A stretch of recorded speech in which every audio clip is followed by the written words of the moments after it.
Mm-mm-mm.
Peace and welcome to the culture right here on the Black Star Network. I'm your host, Farajii Muhammad. Today, folks, we got a great show. I got my great culture crew and contributors with me. Let's talk about the election, how a new report shows that there weren't any major election flaws or issues on Tuesday. How about that? Goes against everything that folks have been saying would happen, didn't happen. We'll bring you up on the latest of that. Also, can we talk about how Mayor Eric Adams of New York has penned an op-ed saying that Democrats are losing voters? We break it down and give you some insight as to what the mayor had to say. Black Panther hit the theaters this past weekend. Everybody went back to Wakanda, but the question becomes, should we take this Marvel blockbuster and politicize it? Do we need to go very deeply in political, understanding the plot line, the storyline, and let's talk about the future, the politics of Afrofuturism. So we'll have that. And then later, did you check out Dave Chappelle? Woo! His monologue is trending and it's got people talking, and it's got a lot of people saying he may have stopped the flow of black men being prosecuted for talking about Jewish people. We'll share with you what the comedian had to say. So all of that and more, and of course your insight and your participation. So stay with us. It's all happening on today's edition of The Culture right here on the Black Star Network. Let's go.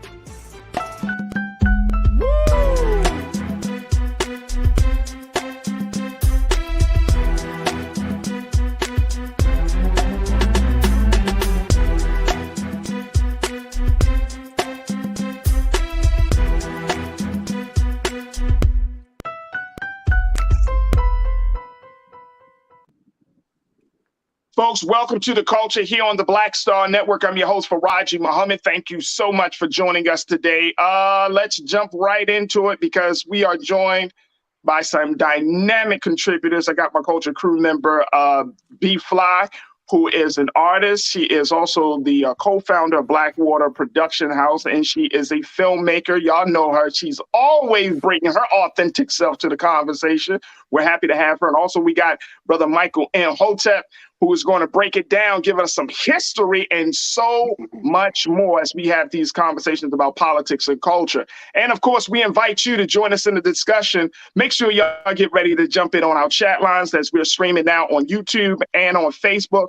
And make sure, of course, you do your due diligence and download Black Star Network into any of your devices, whether it's your mobile device, whether it's your home, television, wherever you are. You want to make sure that you get the news and information about Black America that you won't get anywhere else. Make sure you go to our website today at blackstarnetwork.com. And while you're there, not only will you download the app, make sure you support us as we are looking for financial donations to continue building this broad-based Black media. But also, while you're there, make sure that you follow us on our on all of our social media at Black Star Network. You can find us on Black Star Network on Twitter as well as IG, and also follow me, yours truly, Farajii Muhammad. I'm on the on IG at The Real Farajii, as well as on Twitter at Farajii as well. So it's all good right there. Okay, let's jump right into it. First and foremost, let's talk about the big conversation. According to a new report coming from the Brennan Center, it puts out that there weren't any major flaws from Tuesday's primary. Take a look at this here, folks. Yeah, it says that Election Day saw few major problems despite new voting laws. And I'm going to share with you a little bit about what were some of those laws. Some people will even go as far as to say, folks, that some of those laws are draconian. It would take us back.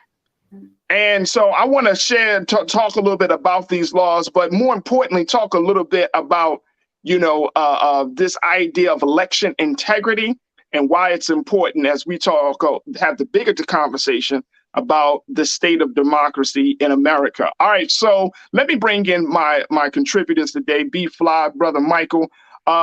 B-Fly, good to see you, sis. Brother Michael, my God, you came back on a Monday like you said you would, brother. Oh, yeah. Thanks for having me, man. It's been hectic. Because I was in D.C. with Roland and the whole crew for Election Day coverage Tuesday. I flew in to D.C. Tuesday, and it's been hectic, ever since then. Absolutely. Absolutely. So let's talk a little bit about this very quickly. B, I want to get your take on this whole idea of election integrity, which many people said, of course, on the other side, you got the Trumplicans, Republicans.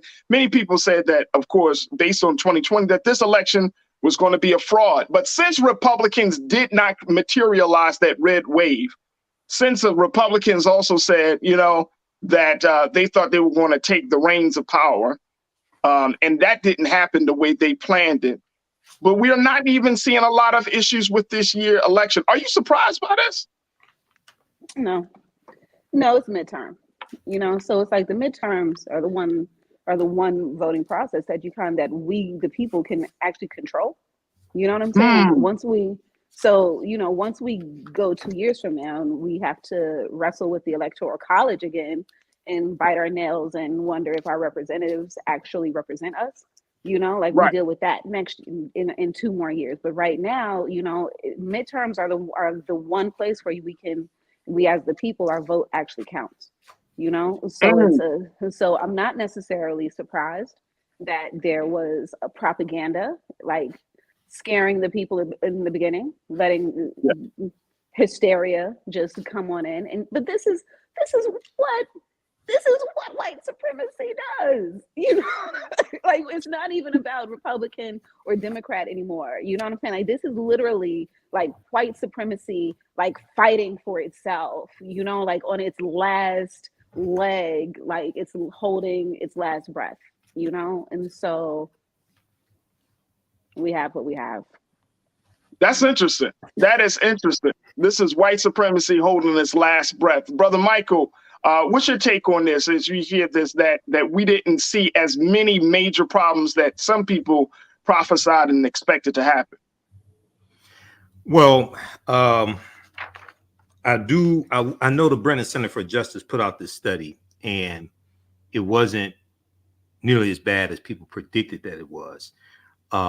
You had minor instances of intimidation, like in Arizona. You had a few people outside of the polls who were filming people as they voted, and they were armed also. You had incidences like that. I would like to hear from some African-American activists who were on the ground, like in Georgia, like the New Georgia Project, and say, ooh, for different things like this, to see what was taking place on the ground. But it wasn't anything huge and widespread. Right. And we have to keep in mind that the big lie was just that, the big lie. It was pushed by Republicans to craft these bills that were largely crafted by Heritage Action for America, which is the sister organization to the Heritage Foundation. And Jessica Anderson, who's the president, who's the CEO of Heritage Action for America, was caught on video in 2021, around April, May 2021, admitting that her organization were the ones behind Senate Bill 202 in Georgia. And they were crafting these cookie cutter voter restriction bills in other Republican dominated state legislatures as well. Okay. And she went through and laid out what they were doing. Okay. And they're doing this to suppress the vote. So it didn't work this time largely. Now it appears NBC News is projecting that Republicans are going to take control of the House of Representatives by a slim margin, 219 to 216. It takes 218 votes at 218 seats to have a majority in the House. Right. That's plus or minus 4. So you have probably about 17 races that still have to be called, but that's their projection. So it could end up with Democrats maintaining 218 seats. We'll see. Okay, but we have to gear up for these next 2 years, and also gear up for 2024. And lastly, we have to really explain to our people how the Electoral College works, because most of our people don't understand how the Electoral College works. People say the popular vote doesn't matter. That's not true. The popular vote does matter. It's the popular vote per state that matters, because you get the Electoral College votes associated with a state by winning the popular votes in that state. So Michigan now has 15. We lost one in the 2020 census. If you win the popular vote in the state of Michigan as president, you get the 15 Electoral College votes associated with the state of Michigan, and it takes 270 Electoral College votes to become president-elect. That's a great point. That's a great point. And I think that's going, we do got to go back to like civics 101 on that, Brother Michael. Absolutely. You know what I'm saying? And read the U.S. Constitution. That's the foundation. Read the U.S. Constitution. Because if you understand the Constitution, you understand all this other stuff. You understand the census and how the census determines how many seats in the House of Representatives a state will have. And to determine how many Electoral College votes a state has, you add the number of seats in the House of Representatives a state has. You add to that the number of U.S. Senate seats a state has. Each state has 2, as determined by the U.S. Constitution. That tells you how many Electoral College votes a state will have. So when you had Trump, who wanted to put a citizenship question on the census, and it hasn't been one in about 60, 70 years, they did that specifically to hurt blue Democratic leaning states, to suppress the response to the census, to drive down the numbers that were counted in the census, to reduce how many seats in the House of Representatives those blue states had. Yeah. Okay. And we saw in New York, if 89 more people had responded to the census, they would not have lost one House seat in the state of New York. That's heavy. We don't understand how all this is connected. Brother, that is heavy. And that's why I think that it is important for us to have these conversations just about the terms of the function and the behind the scenes understanding of how these numbers are calculated. Here's what it was mentioning in the GRIO from around this issue of no election problems.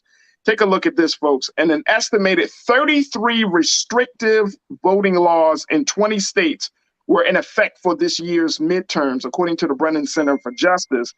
The most high profile and sweeping laws were passed in Georgia, Florida, Iowa, and Texas. Arizona also passed new voting rules, but those were largely put on hold this year or will take effect later.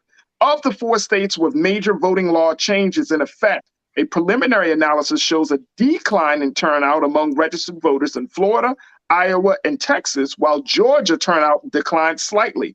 Several factors can affect turnout, including voter enthusiasm and bad weather. In Texas, the bumbling rollout of new voter restrictions in the state's March primary resulted in officials throwing out nearly 23,000 mail ballots as confused voters struggled to navigate new ID requirements. But preliminary reports after Tuesday's election showed rejection rates reverting to closer to more normal levels, which election officials attributed to outreach and mail voters figuring out the new rules. In San Antonio, county officials put the preliminary rejection rate at less than 2%, a sharp reversal from the 23% of mail ballots they threw out in March. Wow. So you're talking about each state, and that goes back to your point, Brother Michael. You're talking about understanding the popular vote, but we also got to understand, like, is certain states that they know that are popular states that have these restrictive voting laws. These are the states that people are mostly affected. And we have been talking about Arizona. You brought it up. We talked about what's going on there. Texas and Florida is always the big two states in play during any election, I think. And then, of course, the state of Iowa. And this is something that Trump understands. That's why they're talking about, he kind of hinted at possibly running when he made that speech in Iowa just a few days ago. And then, of course, Georgia. We're seeing things in Georgia like never before. B, I want to get your take on this, because if we're looking at all of these places, and even though they're having these restrictive voting laws in 20 states, 33 restrictive voting laws in 20 states, how does this work out for the Black voter in your mind? You know what I mean? Like, how do we make sure that, we're not seeing, even though we may not see the level of engagement and turnout for Black folks coming in this upcoming next election, how does Black folks get the win or take advantage of this situation? Farajii, I'm really not sure. On one hand, you have the message, go out there and vote. Right. And so, and we encourage every citizen who's of age to, take their responsibility serious. Okay. Right. But as we approach this next 2 years, all right, we understand that what we're going to end up seeing, is a lot of emotional withdrawal. Like, we're gonna go through it. We're gonna go through it. All right. And so, especially in the next couple of days, once Trump announces what he's going to announce, all right, this is going to create another social media onslaught. This is going to create another division of our ideas. This is going to create a lot of chatter, a lot of arguments, a lot of, and all of that emotion takes away from the actual focus, and so the focus is really being able to get the proper elected officials in the office so we can balance the government. Right? Absolutely. That's literally what this is about. All right. We need enough Crips and enough Bloods in the government in order for everyone's voice to be heard, everyone's body to be counted, everyone's to receive the services that they need from this government. All right. And so it's like, so with that, Farajii, those who need to divest. I'm quick to say, listen, if you don't like anyone, divest from the dynamic. You know what I'm saying? Like, don't give your enemies too much energy. Divest, right? I think that's a solid point. I think that's a solid point, because no, go ahead. I'm sorry, sis. Go ahead. The challenge, though, with that is that once we begin to divest because we are tired of the lie, then our enemies are able, to literally build up the house. And so this is the time for us to be wise, like, we have to be able to hold the line. We have to do our research. We have to do our due diligence and make sure that we get our people in to position to fight this battle. And this battle is literally the government. And so unless we are inside of it, we're never going to be able to implode it from the inside, you know? And that's literally what we have to do if we ever intend on repairing ourselves as a nation. Absolutely. And you know what? And I think, Brother Michael, and then we're going to get some comments from our online culture crew. But Brother Michael, I want to get your take on that in terms of that, you know, we might be seeing a more uphill battle in the presidential election, because just to B's point, you know, that level of hope, that level of excitement just wasn't there. I mean, we saw certain states, of course, we talk about Georgia and some of these other states, but I mean, in mass and as a whole, the excitement wasn't as there for a lot of Black voters as we think we should have. How do you figure that in the larger scheme of things?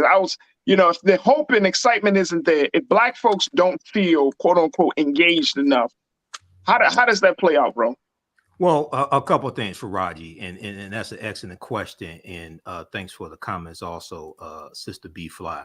Number one, we have to take emotion out of it. And we have to deal with facts and evidence. We have to understand history, and we have to understand law, and we have to understand how to bring into existence the policies that we want. I've said on your show, I've said on the African History Network show, I've said on Roland Martin Unfiltered. I know people mean well, but we have to stop telling African Americans to exercise your right to vote. If you want to exercise, you go to the gym and work out. You don't vote for exercise, you vote for power. Once we change the dynamic and explain to our people why you vote, and associate policies with conditions, policies with benefits, and show the direct correlation, then you can get more people engaged and realize, well, wait a second, we got this group over here who keeps voting against our interests, and we can prove they keep voting against our interests. You can go to congress.gov and look up a lot of these bills that people say they want, and you can see who voted for the bill. Okay, so when we and then secondly, we have to organize. We have to organize from the local level to the state level to the federal level as well, and realize that Republicans are coming in 2024 to take the Senate, to maintain control of the House if they can, and try to take back the White House. I just posted the link here to, and maybe you can pull this up for a second, Farajii. I showed this on your show last week week. Yeah, it was Tuesday. Okay, now this is the updated version. The Biden-Harris administration advances equity and opportunity for Black Americans and communities across the country. It was just updated November 6, 2022. This is over 20 pages, and it goes through and shows category by category how the policies of the Biden-Harris administration are helping the African-American community. Now, you compare this to what Republicans are offering. Republicans don't have policies to address inflation. Republicans are filing lawsuits to block student loan forgiveness that overwhelmingly helps African Americans and will move 500,000 African American families from a negative net worth to a positive net worth. We can go policy by policy, and I'm neither Democrat nor Republican, but I sure as hell ain't stupid. I can see who keeps voting against our own interests, and those are the people that have to be stopped. Okay, when you very quickly.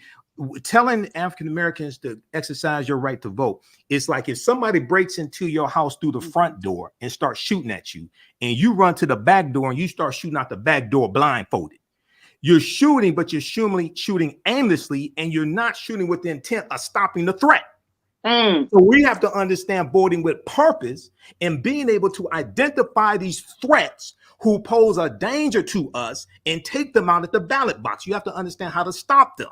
Vote them out of office and vote to make sure they don't get into office. And you have to vote people back into office who overwhelmingly keep voting for your issues. What you vote for shows me what you value. So this is what we have to do these next 2 years. We have to educate our people on politics, history, law, and economics.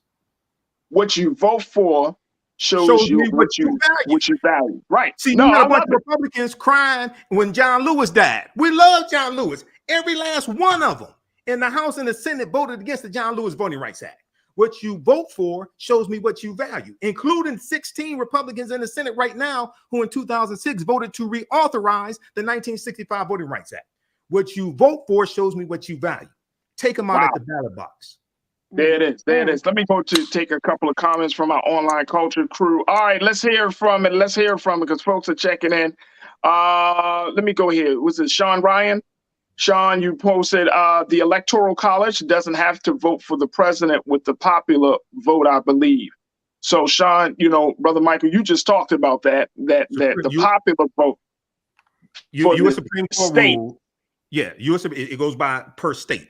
U.S. Supreme Court ruled that the electors of the Electoral College have to follow what the voters, how the voters voted in a state. So, for instance, in the state of Michigan, if in 2016, Donald Trump won Michigan by 10,704 votes. He won by 0.2 of a percentage point. So he got the Electoral College votes associated with the state of Michigan. It was 16 at the time. The U.S. Supreme Court ruled that the electors have to follow the vote of the people. They can't decide, oh, well, we're going to give it to Hillary Clinton. We're going to give it to the other person because we don't like that person. U.S. Supreme Court ruled on this. Gotcha. Great point. Real Brooklyn checked in and said, oh, and Sean, thank you so much, man. Real Brooklyn, my guy, you said, Brother Michael, how can Black folks influence the narrative, whatever that may be? In other words, Black folks never have the privilege of controlling it. How can we get that power? How do we get the power to control the narrative? You have to study what the narrative is, and we have to message. We have to educate our people. We have to message in local radio, in local media. We do this at the national level as well. One of the things that happens if we look, for instance, at the midterm elections that just happened, you had a lot of political pundits who were saying it's going to be a red wave. It's going to be a red wave. Okay. We have to have our media outlets that push back on that. Because I was telling my listeners to hell with the polls. Like Bruce Lee said, bricks don't hit back. Bricks don't hit back and polls don't vote. People vote. Okay, you control the narrative. Power is the ability to define and shape reality and have other people accept your definition of reality as if it were their own. So the vote is more powerful than the polls. Now, this changes the narrative on MSNBC because they're like, damn, how did we miss all this? You missed it because you listen to these white pollsters as opposed to being on the ground talking to the people. Okay, so we have to have control. We have to support the Black Star Media Network. We got to support local media, especially African-American media, so we can communicate with our people and get the proper information to them. Hey, bro, and B, that's exactly how I felt. Like just leading up to election day, I was like, you can't, I mean, that's a form of disenfranchisement to put out this propaganda saying, oh, there's going to be a red wave. And to some of our people who believe it, you say, well, what's the point of voting if there's going to be a red wave?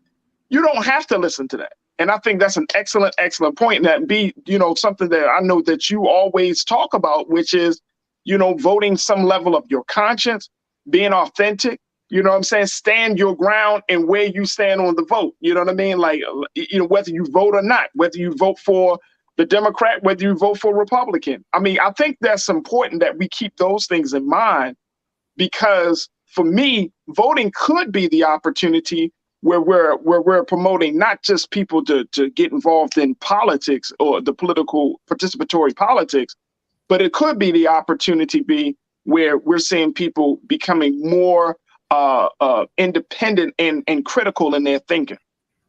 You know, we have to stop trusting media outlets that do not represent us. And so as long as we are continuing to listen to the media outlets that don't represent us, you're going to have the passive people who just follow that narrative like sheep off the cliff, you know? And so it's like we have to be able to separate the sheep from the actual leaders in our community, the actual ones who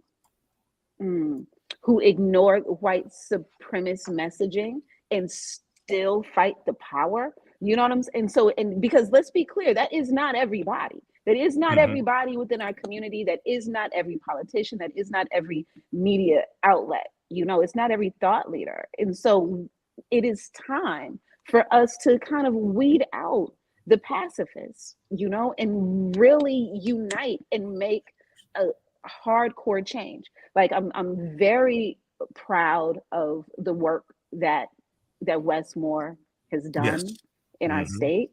It was very grassroots. All right. It was extremely on the ground, and on national TV, so it's like being able to have both guns loaded, local and national, is necessary. Being able to strengthen the countenance of the people to where they don't listen to the white supremacist messaging, and they continue voting with power. They continue lobbying with power. We continue to break down these companies that need to be broken down with power, not fear out of losing a paycheck, fear out of losing a fan or two. Like it's time. And so I'm hopeful that over the next 10 years, our people will become more revolutionary as a group, not Yeah, just a few thought leaders here and there, but as a group will be yeah, able, to stand up to the oppressive powers at work, at home. And that energy really goes with you into the polls and into fighting your government, fighting for, so absolutely. it's necessary. We can't just sit on the sidelines in any dynamic anymore without being ran over. And it's Absolutely. one. Hmm. Absolutely. I want to bring in another element of this conversation as well, Brother Michael and B. When we talk about the Democrats, Mayor Eric Adams of New York City penned this Mhm. op-ed that ran in the USA Today. And folks, and Keenan and Ariel, if we could just show the headline for this, because this is interesting, because it speaks to where Democrats stand. As Democrats celebrate averting election disaster, we can't ignore the voters. We can't ignore the voters we're losing. And the point of his op-ed, Brother Michael, was the fact that the Dems won, but we're losing voters. There's many of the voters that the Democrats have relied on. He said this: reliable voting blocks, Black voters, Latino, Asians are walking away. He said those groups seem to be increasingly unenthusiastic, and Democrats and many voters have already switched teams. According to an exit poll by the Associated Press, it showed that people of color seem to have voted at lower rates for Democrats on Tuesday, the latest dip in a trend of decline. Just 6 in 10 Hispanic and Asian American voters voted Democrat, down from 7 in 10 and 8 in 10, respectively, just 4 years ago, according to the data. He said this, Brother Michael: voting is an act of emotional trust, not straightforward logic. It's about acknowledging people's needs, their emotions, their reality, and doing something about it. What's your take on that? Yeah, Democrats, we've talked about this before, and we've talked about on Roland Martin Unfiltered. Democrats have a huge messaging problem. Okay. They have the wins.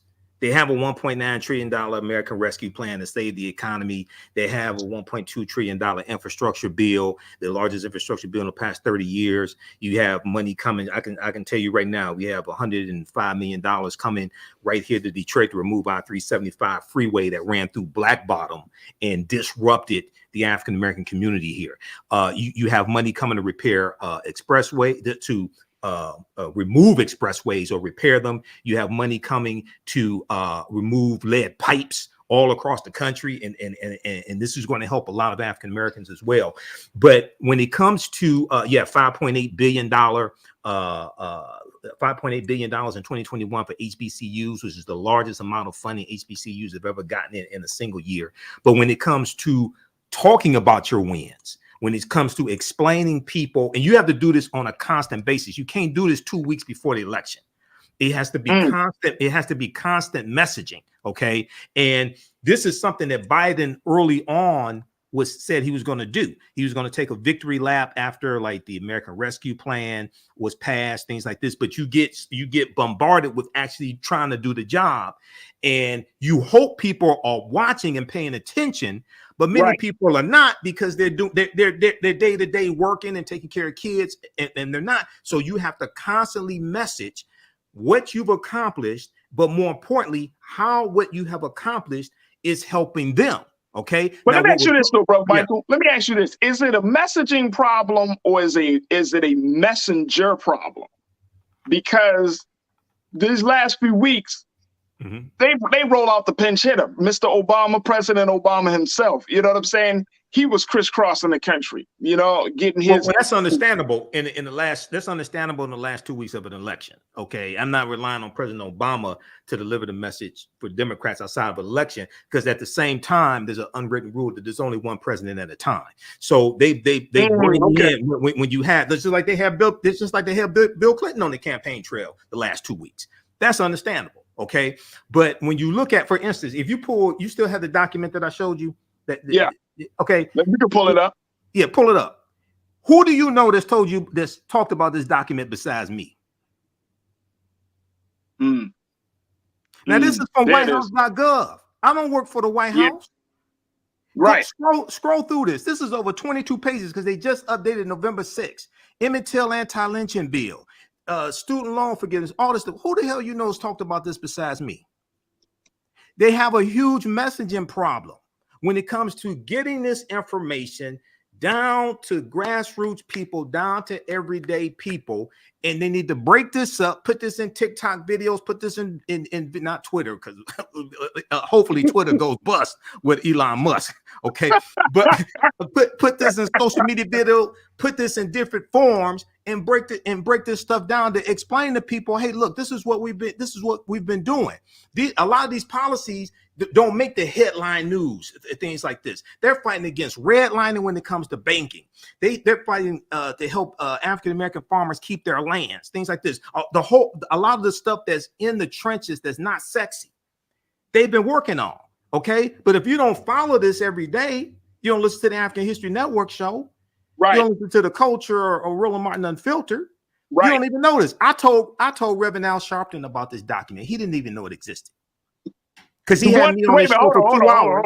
Hold on, bro, Mike. You told Reverend Sharpton about a document from the White House that's on the White House's website that he didn't know it existed. Exactly, because he had me. I am not surprised. He had me as co-host on his show for 2 hours, like 3 months ago. And when I'm in my lectures on my show, I show this to people so we can walk our people through step by step and deal with policy as opposed to emotions. So that's the thing, though. But that's the thing, though, bro, Michael. Because that's the thing. Like politics, when politics is presented to Black folks, it's presented to appeal to our emotional side, right? And that's what Eric Adams said. Voting is an emotional trust, B. It's presented that way. So I'm gonna be honest with you. I'm a little shocked that the good Reverend, did not know. I'm not shocked. Nobody on MSNBC. Joanne Reed doesn't talk about it. Tiffany Cross, she's not on anymore, but she doesn't talk about it. Nobody. Okay. Let me tell you why. Okay. The sleepy Negroes are leading you astray. All righty. These are the same people that advocated for integration. These are the same people who got you to close your schools and go to the white school across the tracks. You know what I'm saying? So it's like, sure, it's a wonderful essay. All right. But if you don't get your bullhorn out and talk to the people in the voice that the people want to hear, in the voice that the people are able to hear, then what are you doing? It's called wolf tickets. Wolf tickets. You're saying that they're selling us wolf tickets. Wolf tickets. All right. Because here's the thing with aggressive energy. Aggressive energy will kick in the door and let you know what's going on, right? Right. We know how to market today. We know how to tweet. We know how to IG. We know how to story. We know how to TikTok. We know how to employ a millennial to get the message out. We know how to give money to Jeezy to let him write 16s for your shit. You know what I'm saying? We know all of the ways because capitalism has taught us how to pay to play. So if they're not paying to play, it's wolf tickets. It's so clear. You know what I'm saying? Like, I do not believe that the Dems have my best interest at heart. No. Look, B, let me tell you, to your credit, B, a lot of Black folks are starting to feel like that. And that's just the truth, because at the end of the day, when we look to the left and we look to the right, the one leader they all bow to is white supremacy. Period. It's across the aisles. So I'm not surprised that we have an Emmett Till bill buried on a website that nobody goes to. Damn. You're gonna vote for that. You're not. But see, but it's again, it's wolf tickets. Okay, I hear that, and I hear that. With a lot of, let me say this: with a lot of these various policies, was the Emmett Till anti-lynching bill, whether it's the infrastructure bill, whether it's the student loan forgiveness, you will have media coverage when it happens, when they have the signing ceremony, you have the speeches announcing it, you'll have the media covering it as the vote takes place. Right. What has to happen is that now we have to understand the media does not work for the White House. The White House has a communications team. The White House communications team has to constantly message about their wins and claim their wins also, because Republicans are better at messaging, and Republicans will claim, like you had, for instance, you had Republicans like in the House who were explaining to their people how the American Rescue Plan is going to help their districts, and none of the Republicans voted for the bill. So you have to claim credit for what you do and not be ashamed to claim credit for what you do. You're doing a lot of them are doing the work, but you have to promote yourself, and all of them don't do this. So you have some people who are just better in the trenches, just better doing the work. But you got to have people. If you don't know how to promote yourself, you got to have somebody on your team to do that for you. Okay. And explain to people, this is what we've been doing. Okay. And they can show the wins, but you have to tell people that, because Republicans will take credit for the stuff that you're doing. Just like Mitch McConnell, after the American Rescue Plan passed. Mitch McConnell, Kentucky, Senator of Kentucky, he was in Kentucky and he said $4 billion is coming to Kentucky. He talked about how it's going to help Kentucky. In the next sentence, at least he was honest enough to admit he didn't vote for the bill. But you just explained to people how money, $4 billion, is coming from the American Rescue Plan to help Kentuckians. That's crazy. The crazier part about it, Brother Michael and B, is the fact that when good policy comes up to help people in these Republican strongholds, and then there's that level of resistance, that pushback, it just defies logic for me to be like, well, what do y'all, I mean, why wouldn't you support this? Why wouldn't you back this? Right. Why wouldn't you tell your constituents about the goodness? And it just drives home the point. This is back to your point, Brother Mike. You said it earlier. Politics is about power. Mm-hmm. It's about power. And so whatever strategies that whether Dems are using or the Republicans are using to get people to see their way of thinking, to that way they can gain that power, they're going to do it. They are going to do it. But see, here's the thing, and very quickly, here's the thing. If we don't read, come on, man. If we don't read, that's why shows like this are so important. We don't read, man. We have to have responsible African-American media that gets this information to our people and stop participating in this disinformation campaign and putting out a bunch of nonsensical conspiracy theories to prop up your social media platform. We have to be able, we have to get the proper information to our people to educate them. I tell my listeners, you don't have to believe a word that I say. Proper documentation ends all conversation. Go research this for yourself. That's why I provide them with tons of evidence to document what I'm saying. I tell them, go, all this stuff, go read this. I provide them, dude, I got like probably 2,000 articles in the office right now. Okay. Wow. I provide them with the evidence. Dude, look at this, man. I got 2 stacks of me. Dude, this is the type of research I do. Okay. I got 2 stacks of articles next to me, everything from Washington Post, New York Times, National Geographic, all this stuff. I'm not just a historian, I study politics as well. Okay. Right. So we got to provide this information to our people. Your thoughts create feelings. Your feelings create actions and behaviors. Your actions and behaviors create results. We provide them with the proper information. We'll get the proper results. We'll get the desired results. Gotcha. B, you got the final word. We got about 30 seconds before we take our first pause, our next pause. What's your take? Stand up. You live in your community, work in your community, buy groceries in your community. You should be paying attention to your city councilman. You should be paying attention to your representation. You know, go to that meeting, sit there, go to the website, see what time this meeting is. Is your local city council meeting at 10 o'clock in the morning while you're at work? Or is it at 7 o'clock when you're off work in childcare mode, fixing dinner?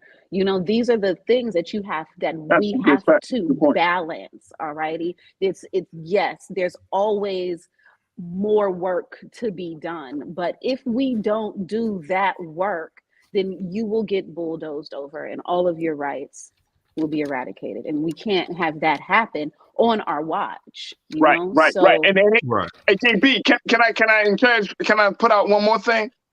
We should encourage our Black leadership to read. Right. No, I'm saying I ain't trying to be an ass about this. You know what I'm saying? Like if Black leadership, those who stand before us, those who say that they're going to guide us, those who provide the view of how we should see the world, if they're not reading, if they're not, if they worried about doing press tours rather than doing actual research, you know what I mean? Like we do, you gotta read, you know what I'm saying? Yep. And that's the part about it. And for us as people, like we can't start just assume that because you got an influence, you got a platform. You know, I listen to Brother Roland, and when you listen to Roland, you can tell a man reads. You can tell he researches. I mean, seriously, and I listen to him. And whether you say, well, he be going in on cats, or he be making you, I don't like how he moves on social media. The point remains. He ain't unblocked me yet. He ain't unblocked me yet. He blocked you? You have an info tap. I'll be going through it. He blocked you. Hey, look, but the brother reads. The man reads. He put out books. He reads. You see what I'm saying? So we're talking about being literate about these things. And then to Brother Michael, your point, I read all of these articles. I'm reading, sometimes the information is so much, you get jumbled in your head where you get it from sometimes. But you know, you got to read. You got to put out credible, accurate information, because people are seeking it. Our people are seeking that right now. Right. And you need to be able to provide your evidence. So the Griot, News1.com, Black America Web, Washington Post, New York Times, NBC News, MSNBC. I monitor about 35 different news sources on a daily basis. Okay. So you've got to you have to know what you're talking about. You have to be able to, Juvenile said, back that thing up. You got to be able to back up what you say. I can back up what I say. I can prove what I'm talking about. I can back that thing up. Okay. So and for me also, here's what's really important: connecting the dots for people. Absolutely. You have to teach. You have to be able to connect the dots and show how all this stuff is connected. When I explain to people, the role that the census plays, and the census was created by the U.S. Constitution. First census was taken in 1790, and then how the census. Do you realize that the census redistributes $1.5 trillion in resources per year for 10 years? People don't understand how important the census is. There's $1.5 trillion that comes from the government that is distributed based upon census results. Okay, so cities that have an increase in population, they'll usually get more funding from the federal government. If you have a decrease in the population, so I remember, I think it was around the year 2000 census, when Detroit dropped under 1 million in population, we lost a lot of federal funding. That was because of the census. The other thing that people don't know is that prisons are largely in rural Republican districts. Okay, when somebody goes to prison, the city that they lived in loses population count in the census, and the city that they're housed in the prison gains population count. Yep. So a lot of Republican districts gain population count, which then means more federal funding because of an increase in prisoners in the prisons in their districts. Damn. But ain't it crazy that they can't even vote? Oh, well, here's the thing, my sister. In Vermain and Mont, they can vote while they're in prison. In 2 states. In Vermain, the reason why is because Vermain and Mont don't have large African-American populations. Okay. We go back to 1868. Florida wrote their state constitution in 1868, and they imposed a felony disenfranchisement law in 1868. And they did this to prevent a Negro legislature because African Americans were 48% of the population in Florida in 1868, 3 years after the Civil War ended. Okay. And they feared African Americans not exercising the right to vote. They feared us having political power. So they expanded the number of crimes that were classified as felonies. And Florida was one of the few states where you lost your right to vote for life if you had a felony conviction. They did this to suppress the African American vote. Maine and Vermont, where Bernie Sanders is a senator from. So in 2016, when Bernie Sanders was 2020, when he was running for president again, and he was talking about, well, people should be able to vote from prison. And a lot of people were laughing at him. Well, that's because in Vermont, where he's from, they can vote from prison. Maine and Vermont don't have large African American populations, so they didn't have a felony disenfranchisement law. Woo! We don't understand how all this stuff is connected, man. NBC News has an article. I did a presentation dealing with this. I spoke past couple of weeks. I've been speaking. I spoke at I was speaking at a virtual environmental conference, and then I was speaking somewhere else. I can't even remember. But I did the research on this, man. And I know we're going to break. I'll pull up this article. You can show when we come back from break. We don't understand. They make grandmaster level chess political moves in front of our face. But because we don't understand the rules to chess, we don't understand the moves that they're making. Hey, brother Michael, my guy Real Brooklyn been talking about you in the chat and said this dude know all of these dates. Michael's like I'm a historian, man. I've been studying 30 years, man. You know, he's like, what the hell? In Real Brooklyn, I gotta say this. This is one of the. He said, who the hell remembers those dates? This dude is scary knowledgeable. Let me see here. Okay, I just posted the link here from NBC News, man. This is the type of research I do. I just posted the link, this article from NBC News.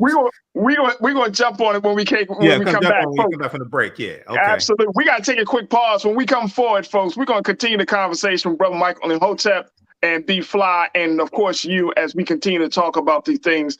We're going to finish our conversation about politics, but I gotta talk to you about the impact of Black Panther: Wakanda Forever. The movie dropped in theaters. It made a bunch of money, and all while giving tribute to our brother Thespian and our just all around good brother Chadwick Boseman. And not only that, I'm bringing up the conversation that I'm actually seeing some people taking a political stance around this movie. And I'm asking, should we even go there with understanding the politics of Afrofuturism? I know B got something to say on this. So stay with me. That discussion is coming up next here on The Culture, right here on the Black Star Network.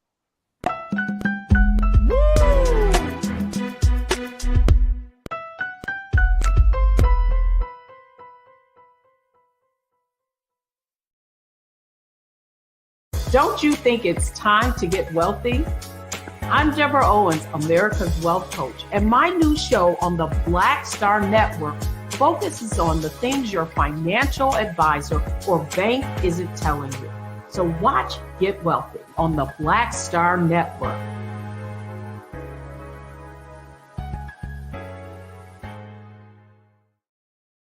Hi, I'm Dr. Jackie Hood Martin, and I have a question for you. Ever feel as if your life is teetering and the weight and pressure of the world is consistently on your shoulders? Well, let me tell you, living a balanced life isn't easy. Join me each Tuesday on Black Star Network for A Balanced Life with Dr. Jackie. We'll laugh together, cry together, pull ourselves together, and cheer each other on. So join me for new shows each Tuesday on Black Star Network, A Balanced Life with Dr. Jackie.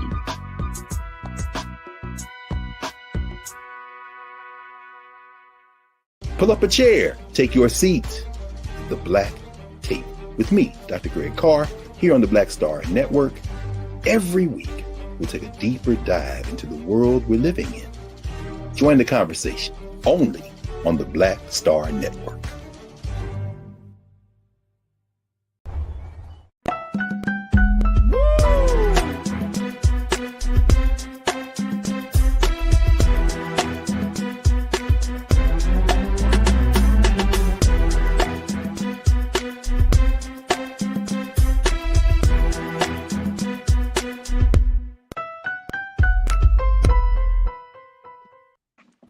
All right, folks, welcome back to The Culture here on the Black Star Network. Thank you so much for tuning in. And I see a lot of new folks are just joining us. If this is your first time watching The Culture here on the Black Star Network, welcome, join in, and thank you so much for joining us for the conversation. Big shout out to my online culture crew that's keeping the conversation going on both Facebook and YouTube. So thank you, crew, for doing the great work, bringing up some great points as we have these conversations. And folks, if you're just joining us and you've never seen the show before, make sure y'all check us out. We got a whole lot of episodes where we get it in. You can check us out at blackstarnetwork.com, blackstarnetwork.com.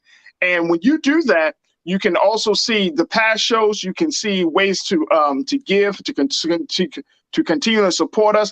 And most importantly, you can join us as we continue to build this Black-owned media. So I'm very, very excited about that. So make sure y'all go to our website at blackstarnetwork.com. All right, folks, we've been having some fantastic conversations. We got our contributors today. B-Fly. B-Fly is just an awesome person doing great work in the areas of arts and culture. She serves as the co-founder for Blackwater Production House. And we got my brother Michael and Hotep of the African History Network. And he's doing some great work as a researcher and scholar as well. So I want to get back into this very quickly. And I know, Brother Michael, you dropped a link for us to take a look at. I want to make sure with our people check out this link before we talk about Black Panther. But what's the importance and significance of this info you want to share with us today? Okay, so this is an article from NBC News, and I dropped it. If you can pull it up on the screen also. Name of this article: Most states disenfranchise felons. Maine and Vermont allow inmates to vote from prison.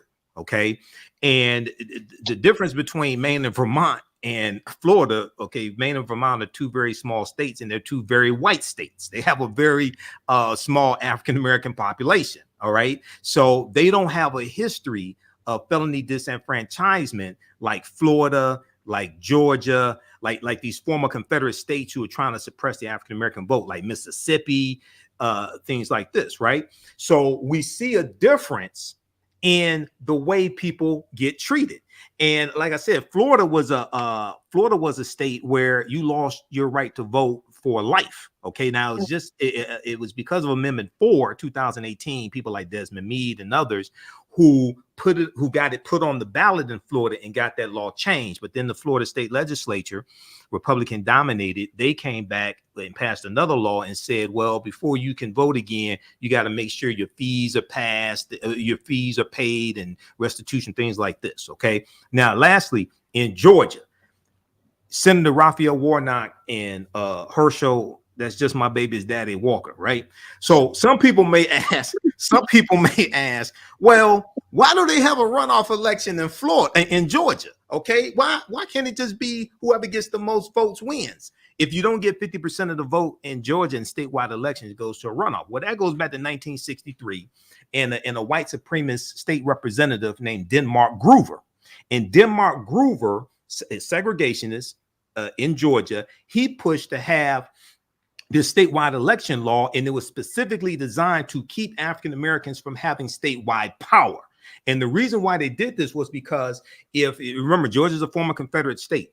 If African Americans put all their votes behind one African American candidate in the primary, and white people split their vote, then they wanted to, and that African American wins the primary, they wanted to have a do-over. If they didn't get 50% of the vote, then they go to the general election, and then all the white people, regardless of political affiliation, they could put all their votes behind that one white candidate and defeat that African American candidate. That's why they have the runoff election in Georgia. Is specifically designed to keep African Americans from having statewide power. So when Raphael Warnock, with the help of Stacey Abrams and say Oof and things like this, when he won that Senate seat in January 2021, it infuriated a lot of white supremacists because that was never supposed to happen. Right. And that's big.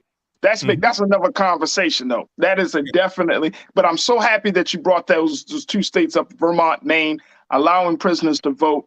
This is big, and it could be a huge game changer if other states would adopt the same measure. Now let's talk a little bit about change, and let's go into the world of Afrofuturism. And I know, B, I wanted to have this conversation with you because this is your wheelhouse, right? This is what you love. You actually have created through your music, through the films that you are working on. This is important that we have a discussion to look at this idea of Afrofuturism, right? Like, what does Black people look like in the future? What does that mean, right? And so when we look at Black Panther, even though it's a product of a larger, major, Marvel Studios, right? We see Black Panther, but I think it speaks to where there is this sentiment of what is the future of Black folks. And this is the beautiful thing I think about like Black Panther, the whole idea. Of course, the movie came out Friday. Here's the numbers around this, folks. Take a look at this. Just check this out. $180 million in its opening weekend. Y'all, I want y'all to understand. I want y'all to understand how powerful. Domestically. That's domestically. 330 million globally. Right. Now, here's the thing, though, folks, just to put this in perspective, some movies are out weeks at a time where they work up to 330 million, say after 3-4 weeks in the theaters, right? 330 million, that's their final, that's like their final number. This is the first number. And so we're seeing something, B and Brother Michael, that I don't know whether it's because of the late, great Chadwick Boseman. Folks wanted to see how the movie was going to play around, how the movie is going to speak to that. If it's because of Afrofuturism, because there is a number of conversations about the value and significance, B, of course, of this new reality. But what do you make of it? What do you make of it? And then let's talk about the politics behind it. But what do you make of the success of this second film without its main character? Black Panther was always more than just Black Panther. Like when we are focusing on the idea of Wakanda, when we focus on the idea of a Black world, it's more than just one person. All right. So kudos to Black people around the globe for being able to understand that. Kudos to the director, to the production company, to who is able to understand that, And so what we have here, Farajii, is not necessarily a phenomenon. All right. This is what we do. We show up, we show out. Our dollars reign supreme. There is no dollar that is stronger than the Black dollar. All right. That's why it's important for us to be able to circulate it. And that's why it's important for our enemy to get it out of our community. All right. Because there is no dollar that's stronger than ours. So what I see, is deeper than us going to see this film. The beauty of Afrofuturism, is a 360 component, because we don't just go to see it. All right. We go to be it. Oh, there we go. I'm feeling that one. Okay. So that is the essence of Afrofuturism, and it is not new. Okay. It's not new. It's just true. If you ever marvel at the survivability of Black people, you can blame Afrofuturism. There is no future without Black people, the way there was no planet without Black people. So, so let's just start it there. The revolutionary act of Afrofuturism, goes along with Black sci-fi. It's important within our white supremacist culture, to understand where we exist separate and distinct from that culture. All right. Yeah. So when we deal with the difference between sci-fi and Black sci-fi, all right, there's a thread of a lifestyle that is not, you're not on another planet. You're literally here on Earth dealing with the effects of slavery, dealing with the effects of the transatlantic slave trade, dealing with the balance of this power that's within all of us, So it's like, so I think the part that we connect with in reference to the film and Afrofuturism, is we are spirit, we are mind, we are body. Afrofuturism, Black sci-fi includes all of these. Like we're not in space dealing with this. We're on Saratoga, we're on Crenshaw, we're on 88th and Vine, dealing with actualizing our future. Because, unlike our counterparts, we are literally still here in a hostage situation and have to explain it every day. Right.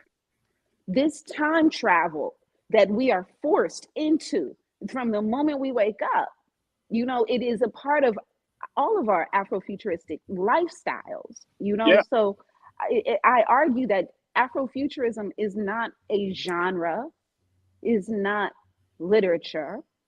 It is how we survive the unsurvivable, because that's literally what we do every day. I love it. Hey, B, I'm all in it. I'm all in it.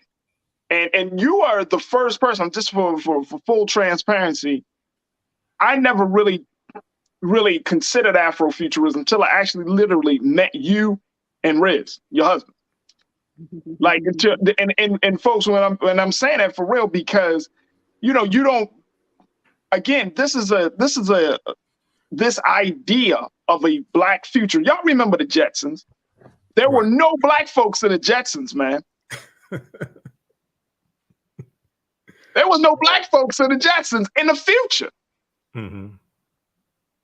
So when you're talking about a Black future with a world full of technology, when you're talking about a future with the world full of power, when you're talking about a future with the world full of organized structure, you don't necessarily, and this is because of the conditioning that we as Black folks in this country have undergone, we don't see Black people being a part of that world. That's just right. And I know people say, well, it's been in the comic book for years, but you're right.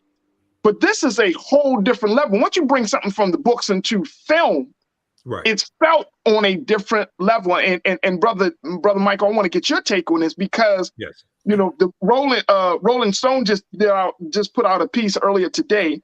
It says Black Panther: Wakanda Forever isn't just a sequel; it's an MCU geopolitical game changer. So look at this. That's our sister Letitia Wright playing Shuri during the funeral of T'Challa in the film.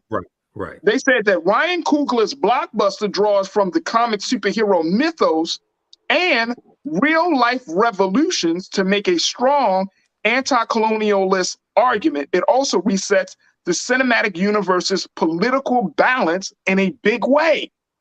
Now, here's the funny part about this, Brother Michael, and you rocking the shirt. But here's the funny part about this. I've actually seen Black scholars who say that this film is trash politically. Well, they ain't do their research. That's part of the problem.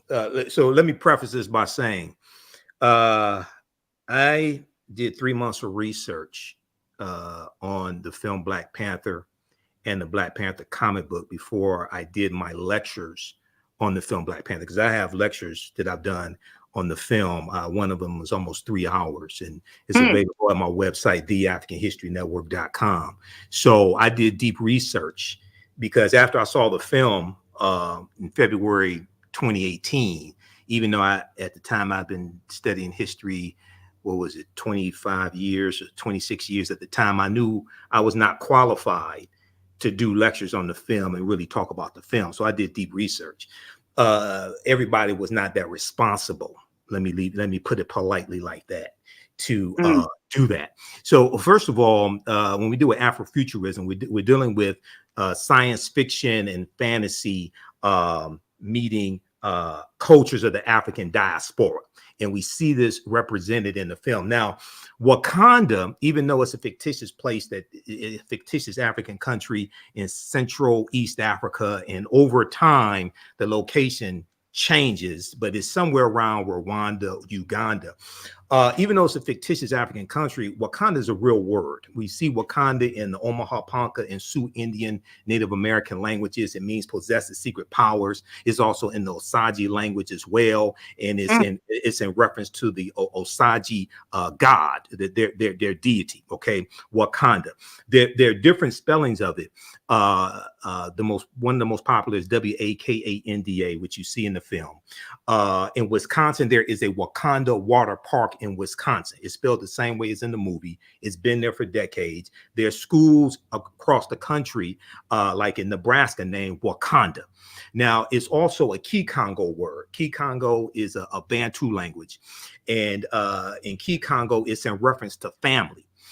One of the things that's so important about the film is that when we look at Wakanda in the movie, the world thinks that Wakanda is a third world country, but Wakanda uses technology to hide the fact of how technologically advanced that they are, to keep colonizers from coming in and plundering them and raping the country. Okay. So one of the reasons why the film, the first one, did so well, and it was #1 for 5 weeks here in the US and did $1.4 billion worldwide, is because it wasn't another slave movie, #1.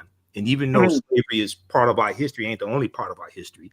#2, we got to see African people controlling a nation, controlling natural resources. We got to see 11 different African cultures infused into the film Black Panther. So Ruth Carter, who's the costume designer, and she was also the costume designer on the film Malcolm X. She studied African cultures for 6 months and infused 11 different African cultures into the film. So we see the Mercy from Ethiopia in there. We see the Zulu from South Africa. Queen Ramonda, played by Angela Bassett. The hat that she wears, the flat hat, that's from the Zulu. That's a hat that Zulu women wear, and it was largely Zulu royalty or wealthy women that will wear it.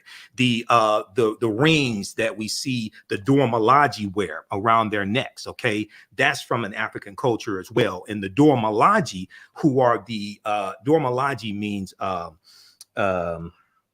it means I forget, Dora Milaje, the adored ones. Dora Milaje means the adored ones, the African female warriors. They're based upon the Ogoji or the Ohozi in Dahomey. That's where they come from. Their costumes are inspired by the Maasai of Kenya. So when you look at the Maasai in Kenya, you'll see how their costumes reflect that. So it's a powerful movie, and you can use if you understand history, you can use the film Black Panther to teach African history to our people, teach it to our children. Because I did a lecture I did a presentation to 65th through 12th graders and their teachers. and broke down the film and the African cultural influences in the film and how it relates to history. And I was explaining to the teachers how they can use the enthusiasm of the film Black Panther to teach African history and African American history to their children. Okay. And I saw the new film on Saturday. And one of the big things, one of the most important things about this also is that different African American organizations have been buying out theaters and using this as fundraisers also. So in 2018, a lot of simple Simon ass people on social media said, "Oh, Disney making all this movie, Black people ain't making no money." No, Black people made money off of it then, and they're making money off of it now. You just didn't make any money. You didn't position yourself properly. Okay, success is where preparation meets opportunity. I taught entrepreneurship for 7 years. My degree is in business administration. It's not in history. I'm a historian, but my degree is in business. Okay, success is where preparation meets opportunity. You knew the movie was coming out for like 4 or 6 years, so you didn't position yourself properly. The new movie is phenomenal, and it brings into it another aspect when we do a Mesoamerican culture, Latino culture. When we deal with Tanakh Hereta, who plays Prince Namor. And in the comic books, Namor was whiter than white. But here you get another indigenous culture as well. And I'm not going to give away no spoilers, but there's a scene where he talks about how, in this movie, we find out that vibranium exists in his underworld country as well. Okay. And he talks about how now the world has found out about this, and now we have to protect ourselves from colonizers coming to take the natural resource, coming to take the vibranium from his world as well. Okay. So it brings into this dynamic of colonizers colonizing and attacking indigenous people, Africans, Mesoamerica, the Aztecs, things like this. And there's an Aztec influence that we see in the film also. So it's a powerful movie. It's not perfect. None of these movies are.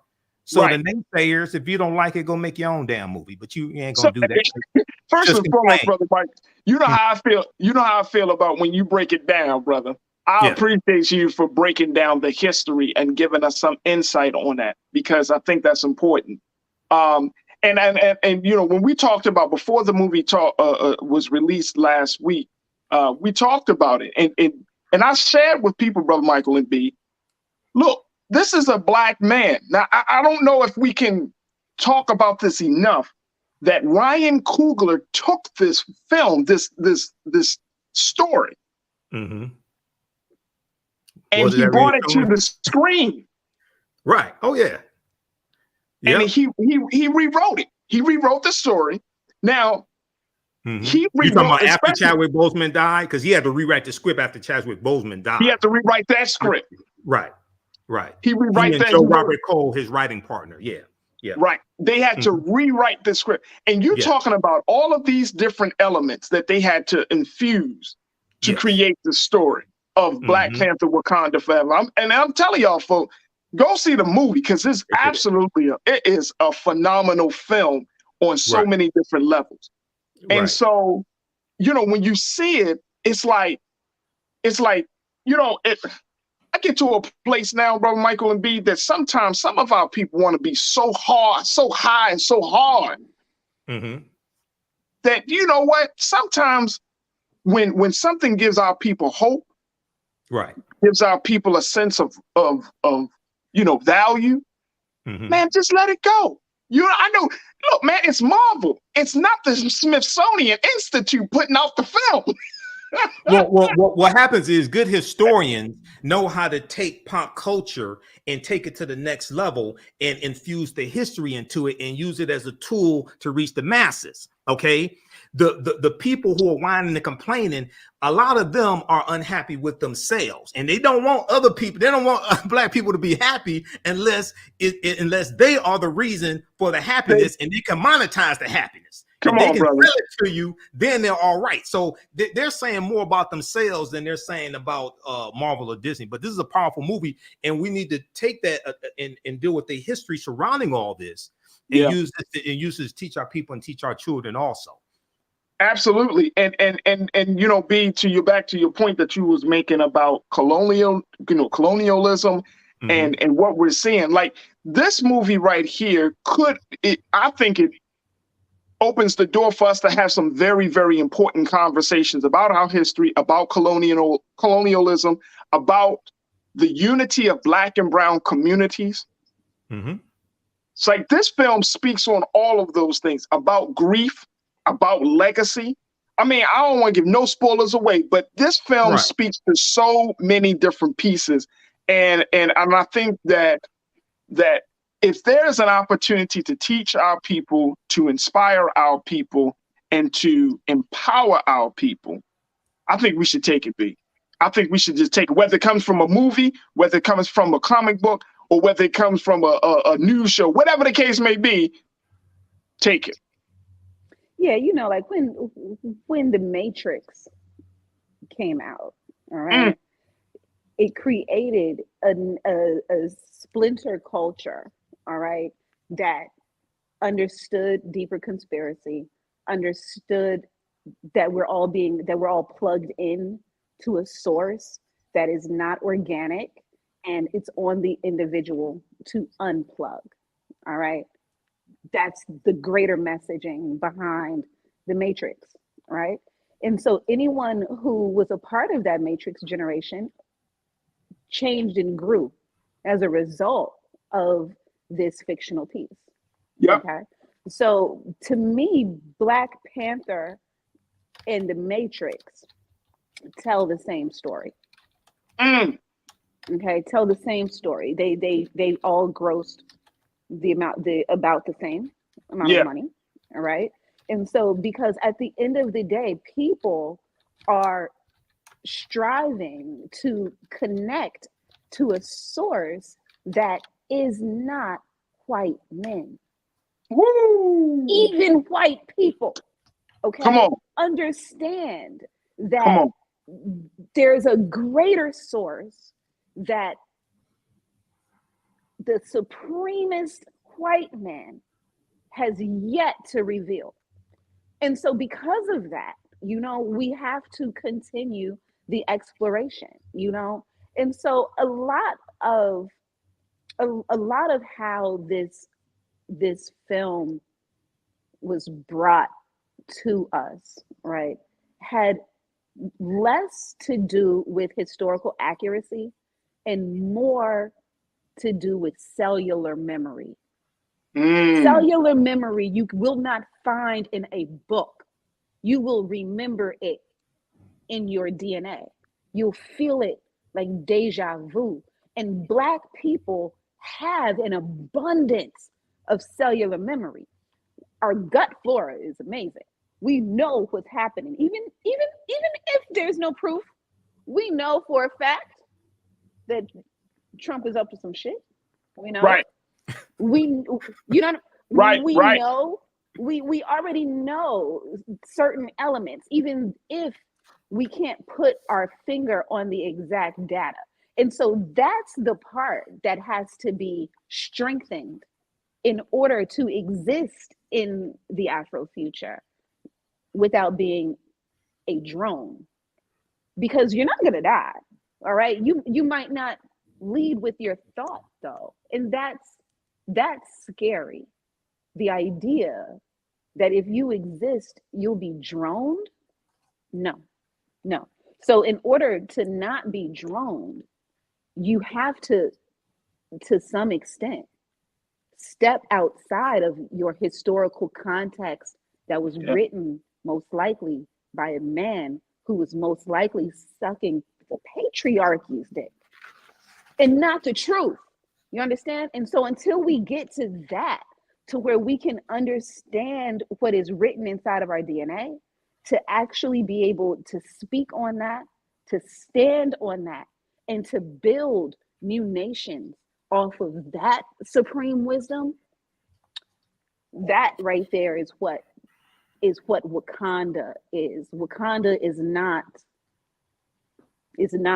a Bible verse that explains the metrics of Noah's Ark. You understand? Like, that's not what Wakanda is. Wakanda is a cellular memory of Ryan Coogler. Wakanda is a cellular memory of where we came from before our worst nightmare happened and we're living in.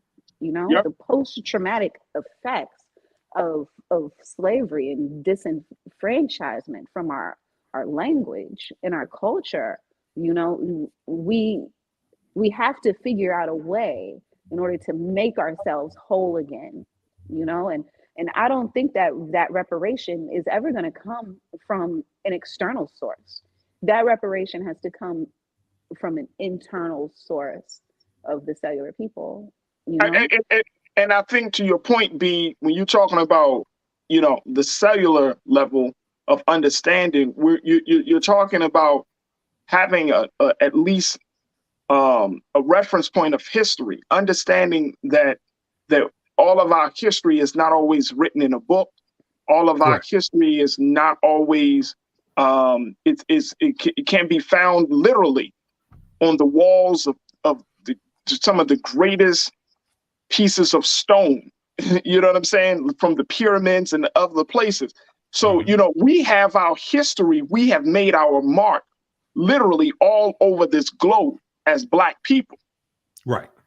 To show our level of supremacy, to show our level of our ability to our level of power. And that's one of the big things that you know, that we should keep in mind. I want to take just a couple of quick comments from our online culture crew, because a lot of folks are checking in. Everybody's pretty much just saying the show is, and that's some follow-up comments also, but go ahead. Oh, absolutely.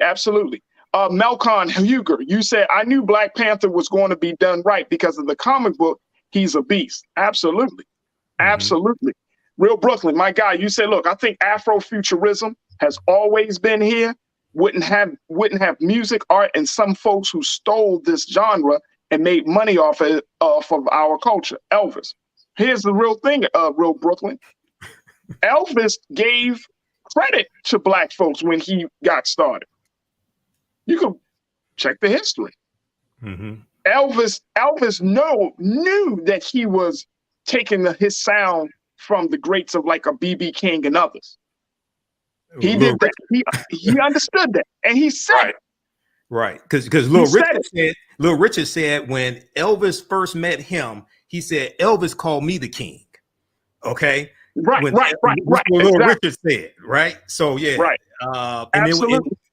Elvis he couldn't dance, and he was singing Black people's music, but he was a white man at a time when we couldn't get our music played on a lot of radio stations in the South, a lot of white-owned radio stations in the South.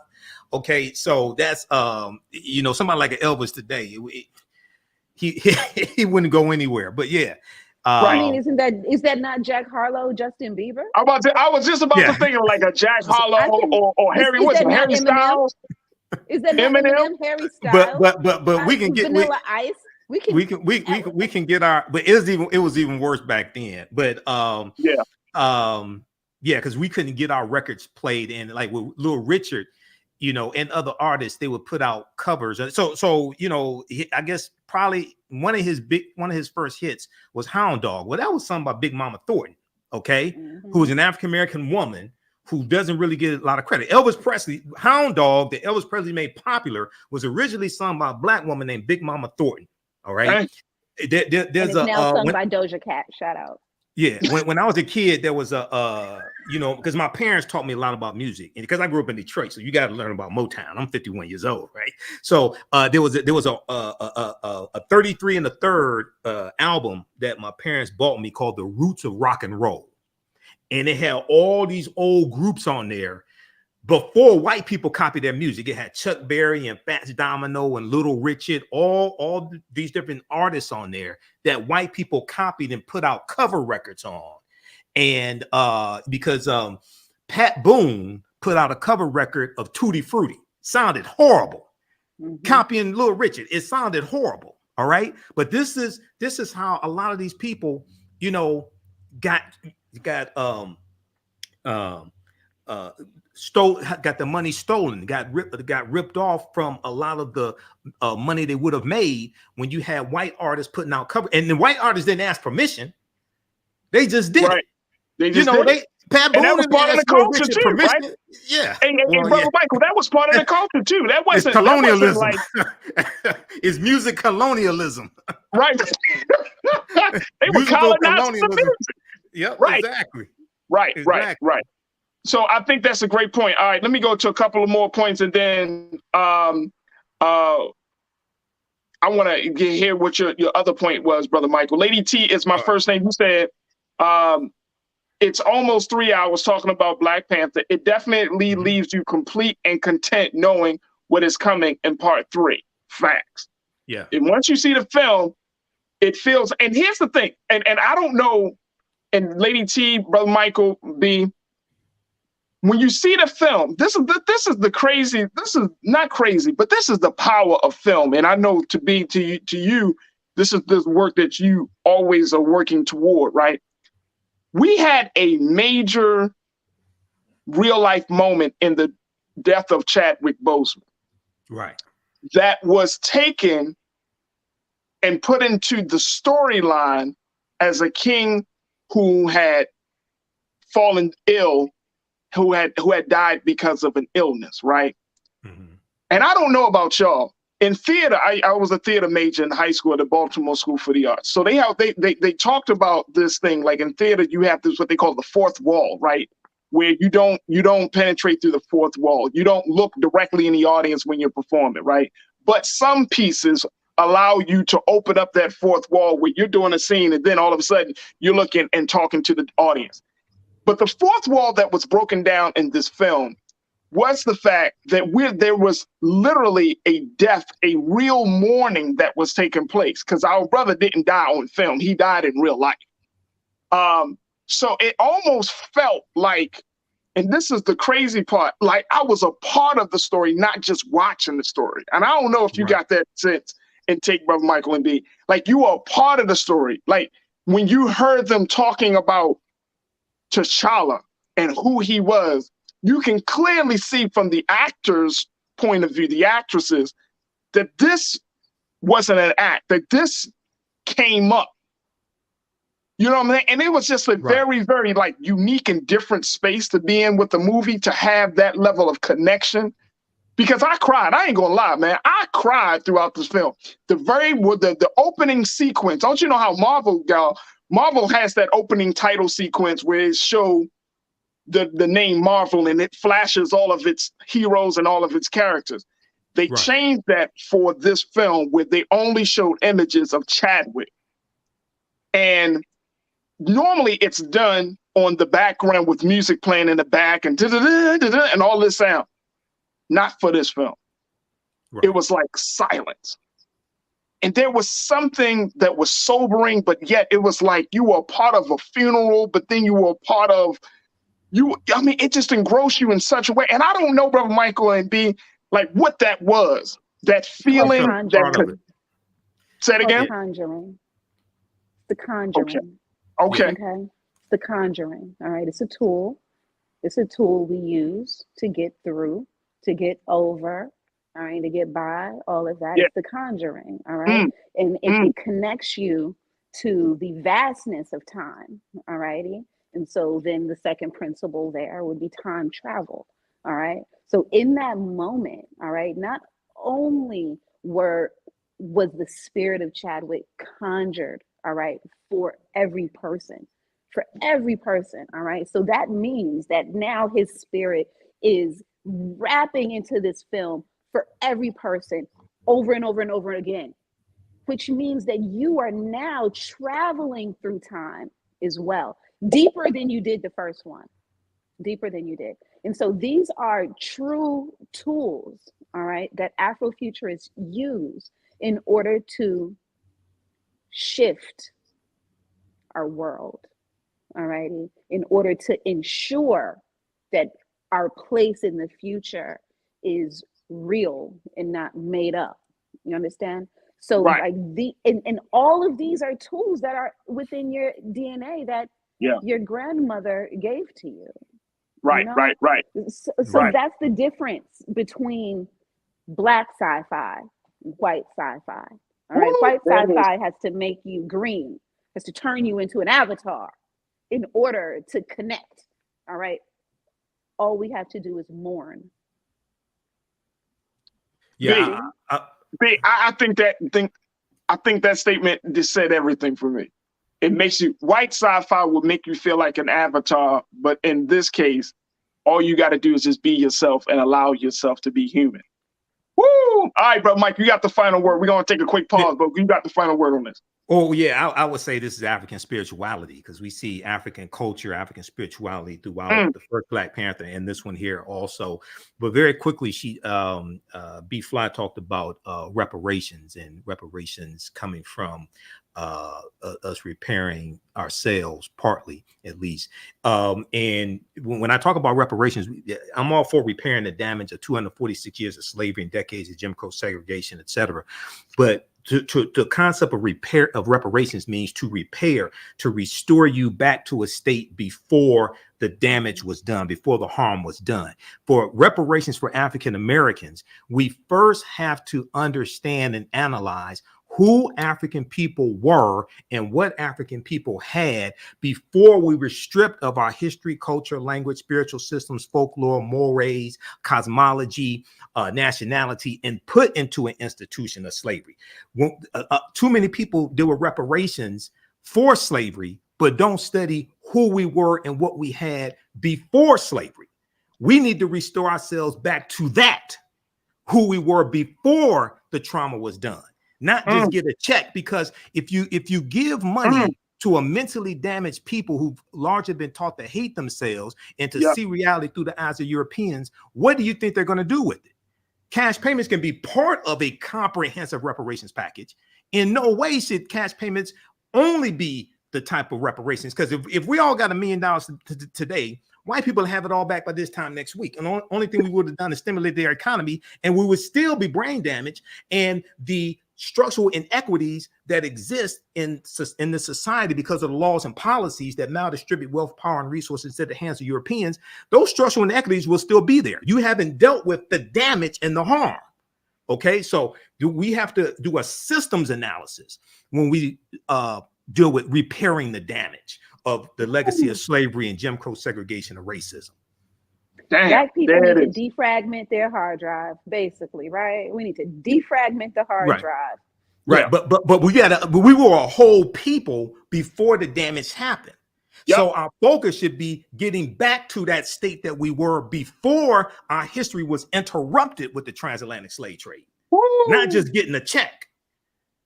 You got to understand history to understand this. This is the problem when you have B and Michael on at the same time.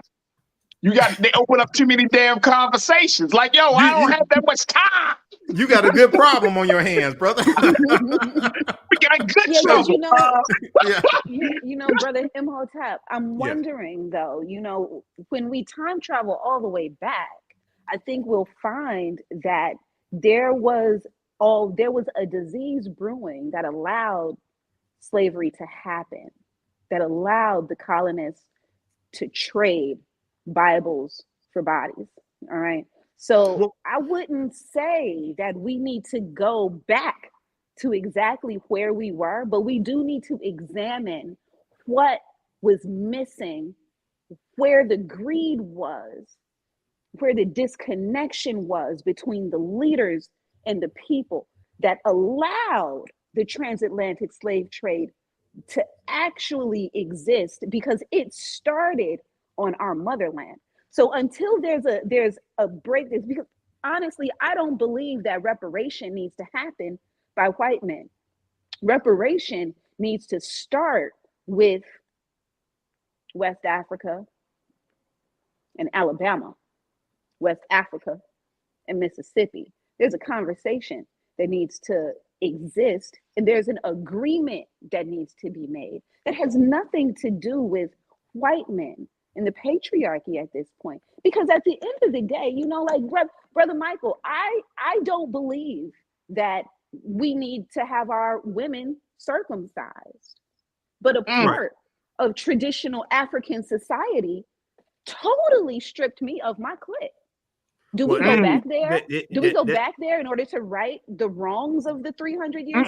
Hell no. And that's why futurism is important, because we can look at the past, see where we went wrong, and write it for tomorrow. Right. So that largely female circumcision, I'm against that. That largely comes after Arab invasions. And the reason why, see, we have to understand that Arabs were involved in enslaving African people for 900 to 1,000 years before the transatlantic slave trade happened. You had the East African slave trade, and Arab culture gets forced onto African people. And fighting against the Arabs for almost 1,000 years weakened Africa greatly when the transatlantic slave trade starts in 1441 with the Portuguese going into Mauritania. And it's going to be the teachings, unfortunately. And I say I wish we had never taught them, because everything we taught Europeans came back to kick us in the behind. What the African Moors took into Europe when they go in 711 AD, led by Tariq ibn Ziyad, they take in the mathematics, they take in the what they call alchemy, which today we call chemistry. They take in the science, the astronomy, all this stuff. Everything we taught Europeans came back to kick us in the behind. Okay. So we have to, yes, we need to go back before the damage was done, but also we have to filter out the harmful aspects of the culture that harmful aspects that seeped into African culture. And we have to deal with the conflicts between different ethnic groups as well, because African people should not be killing African people. Okay. Right. Even though Pan-Africanism did not start on the continent of Africa, that starts in the United States and the Caribbean. We should not be fighting against one another, but we have to go back to who we were before this damage was done, before the Arabs invaded as well. Africa was not a utopia, it was not perfect, but it was a lot better, largely speaking, than what we're dealing with today. Okay. And in many African societies, before the Arab influence, women have equal rights, full equal rights. Okay. So we have to, what we don't want to do is we don't want to dress up white male patriarchy in a red, black, and green dashiki and pass that off as African culture. We don't want to do that either. Look, I want. Hey, look, so many people in the chat right now feeling the energy and the vibe right now from both of you. Right. So the conversation is going, and I told my brother Damon Blissett, he was like, Farajii, how you gonna end the day show? Laughing emojis, right? However the spirit takes us, brother. You know what I'm saying? Because we build it. This is exactly what the culture is, because here's the reality, right? When you have big cultural moments that we see, that we're engaged in, whether with Black Panther, and the next segment, I'm gonna try to keep it short, is around Dave Chappelle and what he said on Saturday Night Live. Right. We got to have those, just take a moment, because these are moments that we can turn into opportunities to have discussions about a larger picture, a lot of different things. And a lot of people, you know, Brother Michael and B, like a lot of people, we just kind of glaze over these things and say, oh, this is not important. I'm gonna tell y'all, culture is one of the most identity defining forces in the country. It defines our identity. It defines our history. It speaks to how we take in messages. It speaks to how we express ourselves. So we can't just undermine or don't see the value of culture. Now look, I'm gonna just end this right here, because people getting on me and said, Farajii, y'all giving way too many spoilers about this film. So we're gonna stop it right here. What spoilers do we give away? We haven't said anything about the film. People want to feel it. I get it. I'm not gonna get mad, because all I'm gonna say is that spoilers, trust me. Right, just bring your tissue. Look, we gotta take a quick pause. When we come forward, let's talk about what Dave Chappelle said. I'm gonna try to play just a little bit of what Dave Chappelle said on this past weekend, Saturday Night Live, a monologue about anti-Semitism that's probably going to go down in one of the most classic conversations that a comedian gave on that platform. Stay with us. That conversation is coming up next here on The Culture.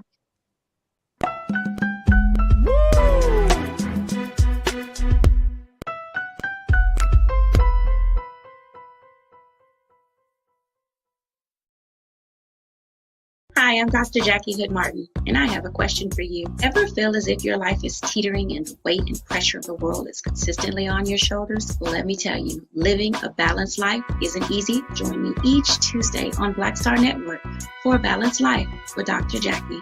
We'll laugh together, cry together, pull ourselves together, and cheer each other on. So join me for new shows each Tuesday on Black Star Network, A Balanced Life with Dr. Jackie.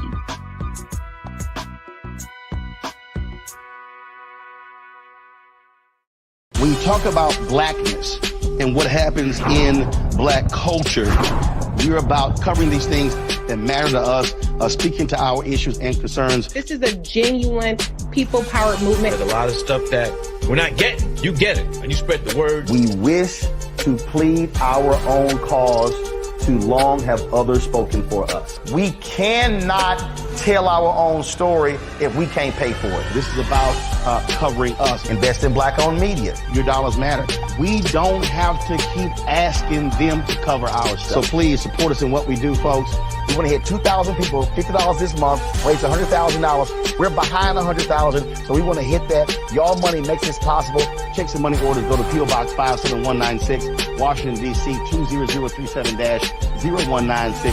The Cash App is $RM Unfiltered. PayPal is R Martin Unfiltered. Venmo is RM Unfiltered. Zelle is Roland at RolandSMartin.com.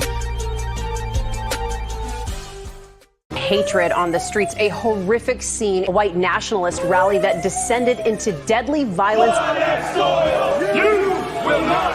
White people are losing their damn minds.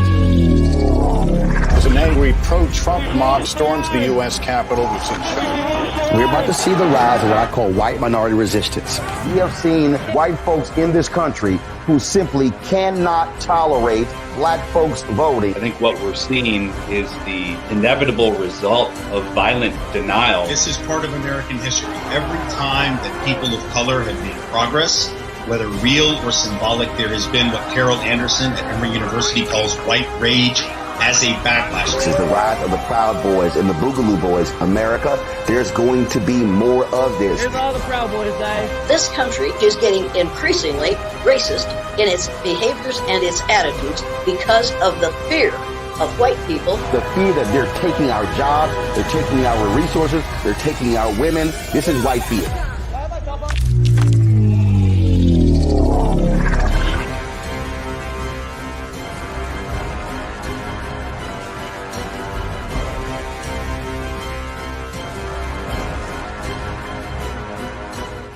Pull up a chair, take your seat. The Black Tape with me, Dr. Greg Carr, here on the Black Star Network. Every week, we'll take a deeper dive into the world we're living in. Join the conversation only on the Black Star Network. Don't you think it's time to get wealthy? I'm Deborah Owens, America's Wealth Coach, and my new show on the Black Star Network focuses on the things your financial advisor or bank isn't telling you. So watch Get Wealthy on the Black Star Network.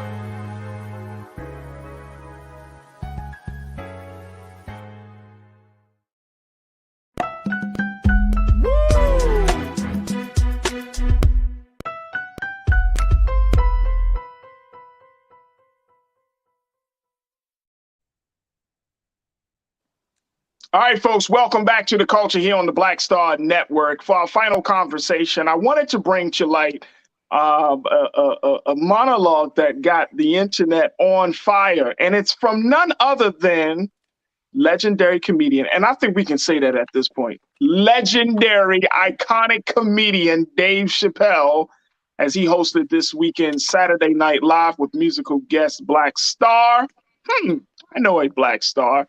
We're going to talk about that. But let me just say this very quick before we get into that conversation. Make sure y'all support us. Make sure y'all support us. Keenan, Ariel, let's throw that up there. Let them know how y'all can support Black Star Network. If you've been enjoying the discussion so far, we need your support right here. This is the type of support. This is the type of conversations. This is the type of talk that we have on this platform. Your support makes all the difference in the world, as Brother Roland said. So go to blackstarnetwork.com, support us, make sure you support us. Make sure you support us and also follow us at Black Star Network on IG and Twitter as well. Now, you can also follow me, yours truly, Farajii Muhammad. You can find me on The Real Farajii on IG and Farajii on Twitter and Farajii Muhammad on Facebook. I would love to connect with you and continue to build with you as we're still building our community called the Culture Crew. All right. So thank you in advance for your support. All right. Let's talk about Dave Chappelle very quickly. Brother Michael Imhotep, B Fly, joining us in this conversation as they've been doing for this show today. I want to play a little bit. I wonder if we can play. I want to play a few minutes of what Dave Chappelle had to say as he hosted this weekend Saturday Night Live. Take a look.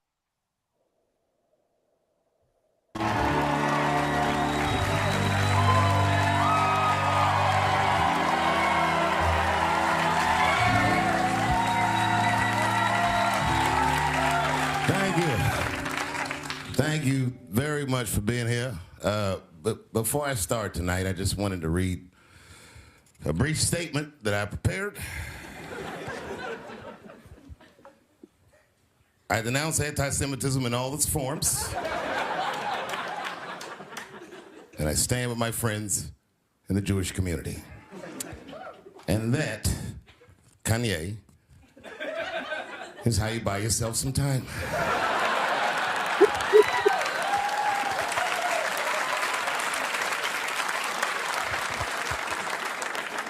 I gotta tell you guys, I've probably been doing this 35 years now. And early in my career, I learned that there are two words in the English language that you should never say together in sequence. And those words are the and Jews. I've never heard someone do good after they said that.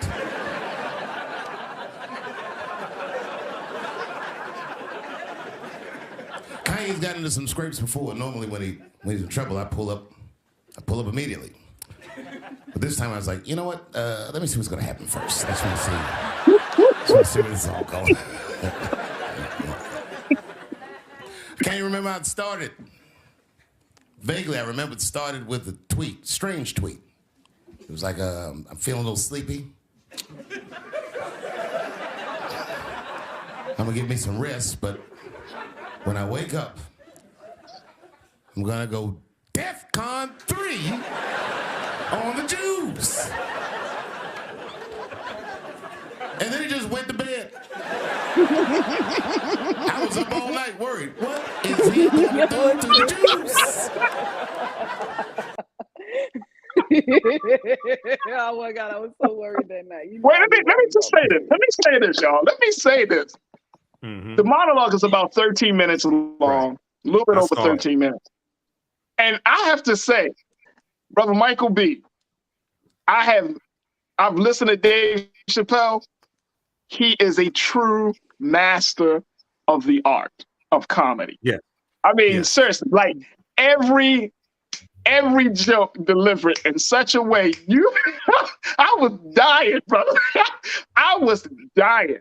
And this is a real situation. This is we're seeing, of course, we got Kanye, we see Kyrie Irving, the Honorable Minister Louis Farrakhan just did a major address to talk about this larger controversy. But Dave Chappelle is able to use his space and his lane that he did to speak at it in such a way that he still got across. Y'all can't talk bad about the Jews, but you can talk bad about black folk, or you can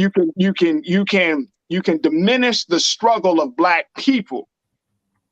There was one part, and if you haven't seen it, I'm not going to give it away, but there was one part of it. He said, y'all know I work in Hollywood. I've been to Hollywood, and there are a lot of Jews. Right. A lot. Right. That's an observation. That's not anti-Semitism. That's an observation. Anti-Semitism, brother. And he said, just because there's a lot of black people in Ferguson, he said that don't mean that they run the place. See, he's showing a comparison. So, I watched the whole monologue. It's on Saturday Night Live's YouTube channel, so people can go watch it.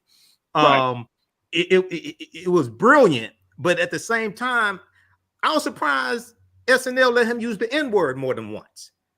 Mm. So they let him use the N-word on SNL, but you had writers, you had a few writers who boycotted and didn't want to participate on the show because Dave Chappelle was on, because I guess because of his transgender jokes, things like this. So how is it that you have a fear of saying something that's anti-Semitic, but he can use the N-word on broadcast television with impunity? Right. See, great question. So we had different standards. The white supremacy is so real.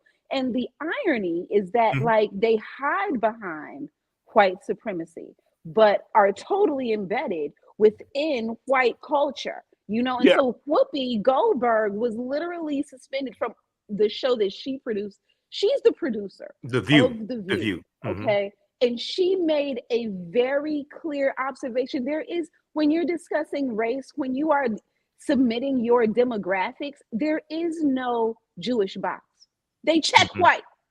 And because of that, she literally got suspended from her own. Well, it was something similar. She was saying that she was saying that what Hitler did to the Jews in Germany, she said it was about race. Okay. Yeah. But actually they were the Germans looked at the Jews as being an inferior race because they're European. The Jews are European also. Okay. But it wasn't the racism that we have in the US. She was looking at it through the lens of the racism in the US and not understanding that the Germans saw the Jews as being an inferior race. Okay. Not like we have racism here in the US. So she apologized. She made a mistake. She wasn't trying to hurt anybody. She's not anti-Semitic. She apologized. Of course not. Of course, her last name is Goldberg. Well, her last name could be Jackson. It's still that she wasn't trying to hurt anybody. Okay. But then to punish her, the head of ABC suspended her for 2 weeks, which is stupid. It's like treating her like a child. Okay. She made a mistake. But what happens is the history of the Holocaust is not taught in schools today. A lot of people don't understand the nuances, and what gets left out. There's about 50,000 Afro-Germans that were killed or were sterilized. Experiments were done on by Hitler and the Nazis as well, and that does not get talked about when we have the National Day of Remembrance of the Holocaust, January 17th, things like this. It gets totally left out. Now, the information is at the U.S. Holocaust Museum's website. They have a whole section dealing with what was done to the Afro-Germans and how Afro-Germans were killed, etc. But when you have the commemorance, the National Day of Remembrance, okay, they don't bring that up. So we have to understand that history so we can force that conversation as well. Okay, so because you can't leave that out. Yes, we can talk about 6 million Jews. We can talk about the others, the Gypsies and the Romanians, things like this. But you can't leave out the Afro-Germans that were killed and sterilized also. So let's talk about does a skit, or not a skit, a monologue that Dave Chappelle performs, national audience, right? I mean, this is Saturday Night Live, but the content about anti-Semitic, I mean, people are laughing. It almost seems like people are laughing at Jewish people for being upset with Kanye, right? Or people are laughing at Jewish people. Does that, and the reason I think this is kind of interesting, but does that put it out there, like from Dave Chappelle's point of view, like, look, I'm going to show y'all the craziness, the foolishness of this whole situation, right?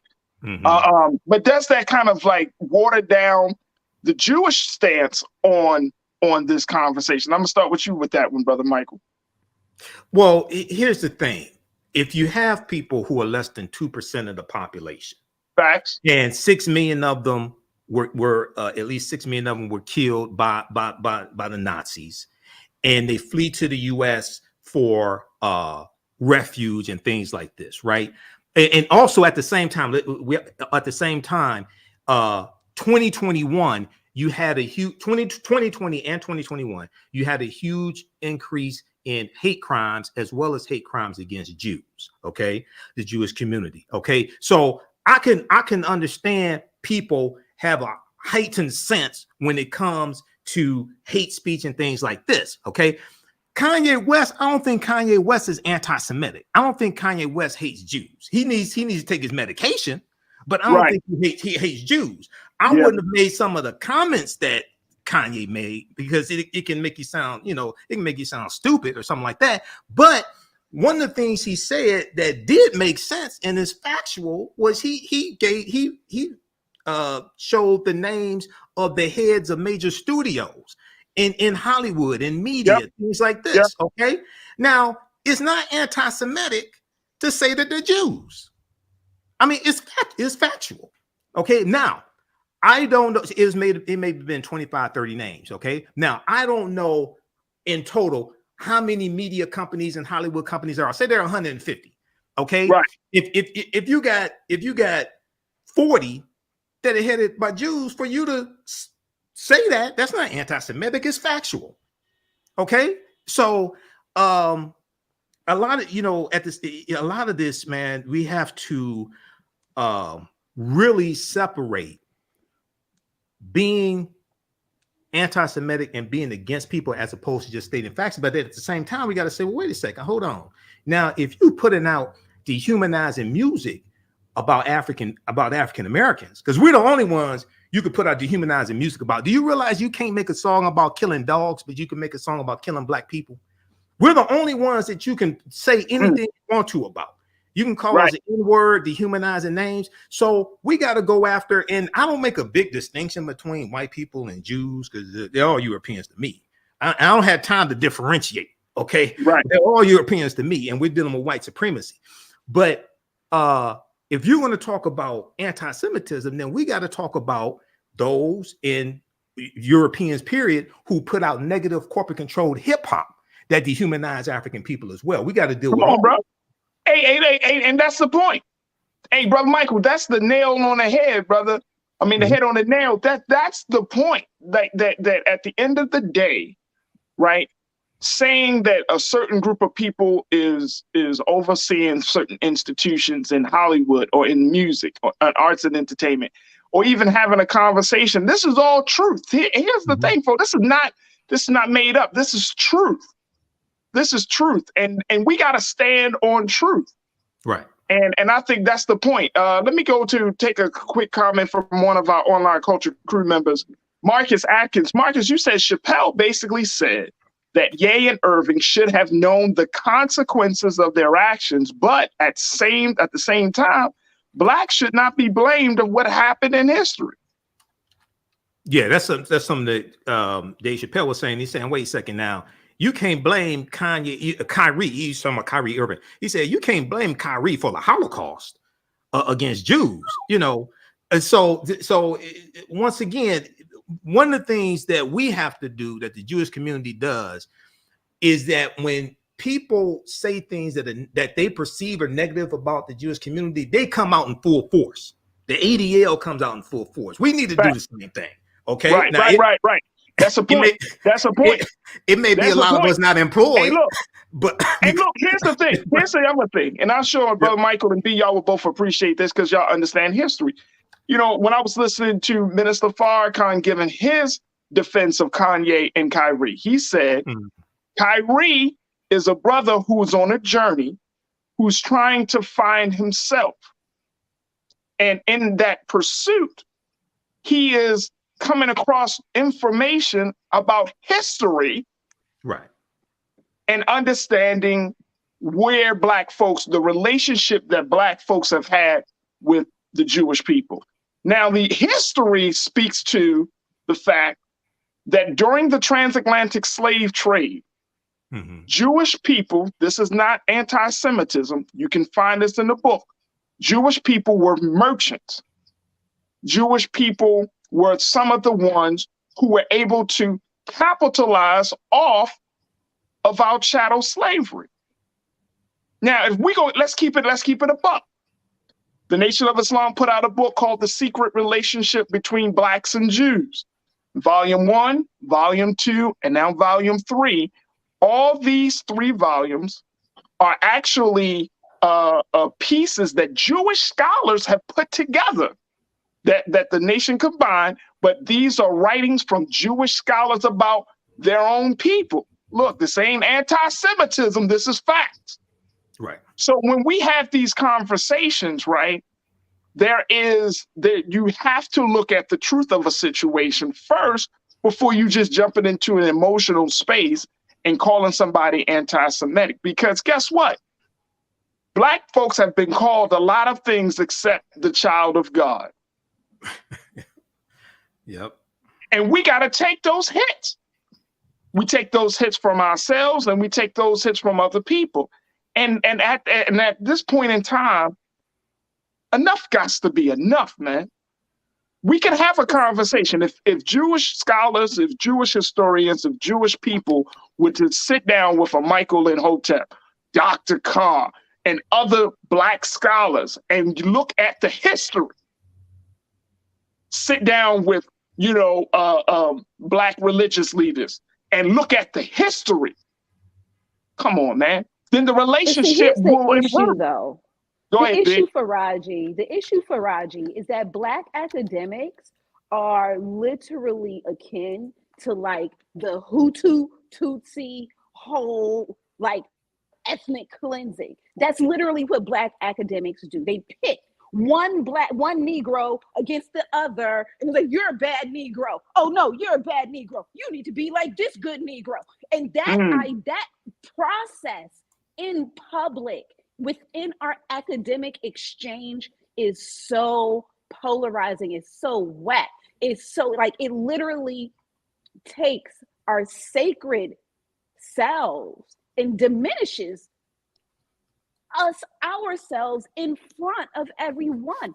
And so, like this process that we have in debating the worth of Kanye West, in debating the worth of Kyrie, when someone says something out of their mouth, like that's the process that should be curtailed, like should end with Black people. Like we need to stop centering the white supremacist narrative and literally understand how most of us are spitting that same shit at each other all the time, with coded in respectability politics. And so until we're able to disassociate from that and see the human perspective, the human spectrum of us, because we are not a monolith and we're also not just Democrat, Republican. Like we are vast, and it is okay to disagree.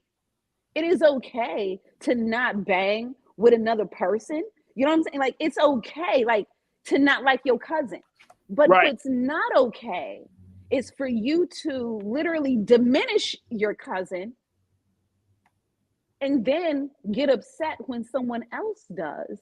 Like if you don't speak sacred of your cousin, then how is your enemy ever supposed to learn? And it's not even that they the enemy, they're the lesser. Like we're talking about the recessive. We're talking about the recessive versus the dominant. Like the dominant needs to understand how to actually conduct themselves with each other. You know what I'm saying? But that's not what's happening. Like, and so this Black academic conversation that keeps on diminishing Black bodies, Black minds, is literally the same shit that Bill Cosby did. And it's not okay. It's not okay. You know what I'm saying? And so that's why I stand up for Kanye every day, because at the end of the day, like, if I'm going to stand up for my brother, I'm going to stand up for Kanye. If I'm going to stand up for my man, I'm going to stand up for Kanye. You know what I'm saying? If I'm going to stand up for myself, then I'm going to stand up for him. You know what I'm saying? And especially if I'm going to go to war with the supremacy for each other, for us. So, you know what I'm saying? Like, I don't need to agree with all of my people in order to still ride for my people. No, when are we going to be able to actually like communicate like that and stand firm in that in public? So B-Fly, you're talking about African Americans in media, like I know Charles Barkley and others. You're talking about those who are putting down.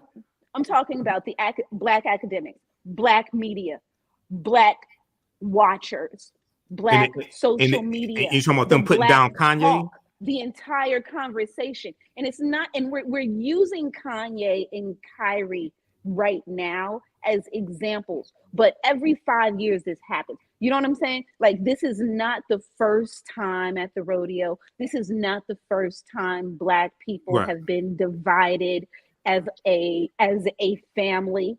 You know what I'm saying? Like, so you're saying they're using them to chastise African Americans? Is that what you're saying? Yes, it's the buck system. It's the black buck system. Like, you can't get out of line. And the moment you get out of line, not only is the white supremacy going to put you in place, but your people are going to be used to keep you in place also. And this idea, this part is what diminishes the full value of us in the Afro future actually coming together to do a damn thing together. You know what I'm saying? Just very quickly. So go ahead, bro, Michael. Yeah, just very quickly. I posted about this on my fan page, the African History Network. He got like about 5,000 likes, something like this. I said, Kanye. I'm not a big fan of Kanye, but you know, even a broken clock is right twice a day. But that don't mean you should use that clock to tell time by. But Kanye did not lose one single sponsor when he said slavery sounded like a choice. He didn't lose Adidas. Okay, when he said that a few years ago, and I think it was 2018, when he said slavery sounded like a choice, he didn't lose a single sponsor. What he should have said was slavery was a choice for white people. White people chose to enslave Africans. White people chose to build ships. White people chose to take out insurance policies on those ships. White people chose to have insurance companies. They chose to auction us off, things like this. Slavery was a choice for white people. Okay, so that's what he should have said. Well, here's the thing about this. How do we get to a place as we wrap up the show? Because this is so big and this is an ongoing controversy right now. Kyrie Irving, of course, he was given a number of steps that he has to take or he has to do in order to get in the good graces of the Brooklyn Nets. Some people are saying, and it's absolutely insane. It's crazy. Even though the New York Times posted, and I posted this on my story. The New York Times put it out there that he met with Commissioner Adam Silver, who runs the NBA. And Adam Silver, a Jewish man, said, after conversations with Kyrie, I came to the judgment that Kyrie is not anti-Semitic. And guess what? I put that headline out there, and I said, that's the question. I wonder if this will make a difference. I wonder if this will make a difference. Say it again, please. If Black people don't have the economic power to be racist, then how the hell can Black people be anti-Semitic? Like, the conversation is juvenile. Like, it doesn't even make sense. You know what I'm saying? Like, the idea is phony, which tells me something else. You know, it tells me that the powers that be are literally in power based off of a lie. And as soon as that lie gets whispered, off with his head, off with his head. Like, at the end of the day, it's if we're going to legitimize this is 48 laws of power. Rule number 1, trying to outshine the master. And so if your master is a white supremacist Jew, then you can't, this person has to stay cloaked, because at the end of the day, they're not the majority. They're the vast minority. And so what happens when the double recessive actually loses power? They're afraid. You know what I'm saying? They're afraid that at the end of the day, Black people aren't true humanists. And I believe that we are. Oh, we definitely are. You know what I'm saying? And so I don't believe that we're going to, given an opportunity, subjugate our now oppressors. Like, that's not how we're rooted on the inside. You know what I'm, and so, but that's the fear. That's the fear. And so whenever it's whispered,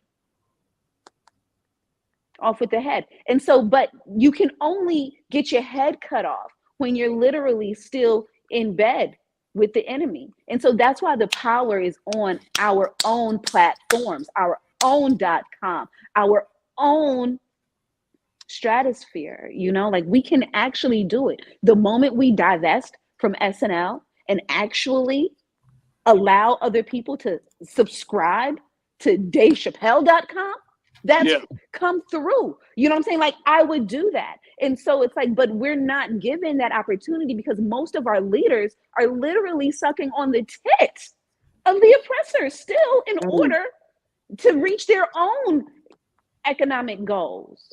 Right. That's why that's why our major organizations can't be funded by corporate America. And I do understand we spend money with corporate America. If maybe you can get some money that don't have strings attached to it, okay. But if the strings attached to it, you can't do that, because when it comes time, see, this is why one of the mistakes that we made was not having economic boycotts against these corporations that finance Republicans that voted against the John Lewis Voting Rights Act. If there was about 150 corporations that signed on to a bill. It was in, I think, July 2021. They signed on to a letter stating their support for the John Lewis Voting Rights Act, right? But their support stopped there.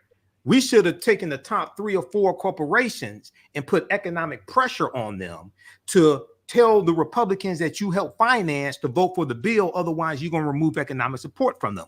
April 3rd, 1968, Dr. King said we have to redistribute the pain through targeted, sustained economic withdrawal strategies. We didn't do that, okay? And a lot of these civil rights organizations, things like this, they get funding from these corporations, so they can't turn around and bite the hand that feeds them. That's why we got to have another force that can deal with corporations like that. We need like some Bumpy Johnsons. We need another force that can deal with them and push the other ones to the side. You may be good for, this over here. You don't use every tool for every job, but you got to have another force, another group that can deal with corporations and put pressure on them when the other ones will not, because they get funding from them. Hey, look, I'm convinced, Brother Michael B. I'm convinced. If Black folks follow the blueprint that the Jewish leaders and power brokers of this country move by, we'll have a different relationship, not just with the Jewish community. We'll have a different relationship with the whole world. I'm convinced of that. Right. You know what I'm saying? You said it at the beginning of your remarks, Brother Michael. You got organizations like the Anti-Defamation League. You got organizations that others, when they hear something, they come right out at it. When Black folks hear something, we go into debate. Well, brother, this is why we go into debate, and then guess what? All that infighting, we can't even come out the room, because we can go in. Okay, let's debate whether we should say something or not. But we go into a debate, and we go in the back room, and then when we come out, we ain't even. And next thing you know, I'll leave it right here. This is why I came out so hard. This is why I came out so hard against the song WAP by Cardi B featuring Megan Thee Stallion, because a white corporation named Atlantic Records financed that and financed the video, and they were only Negroes would do something like that.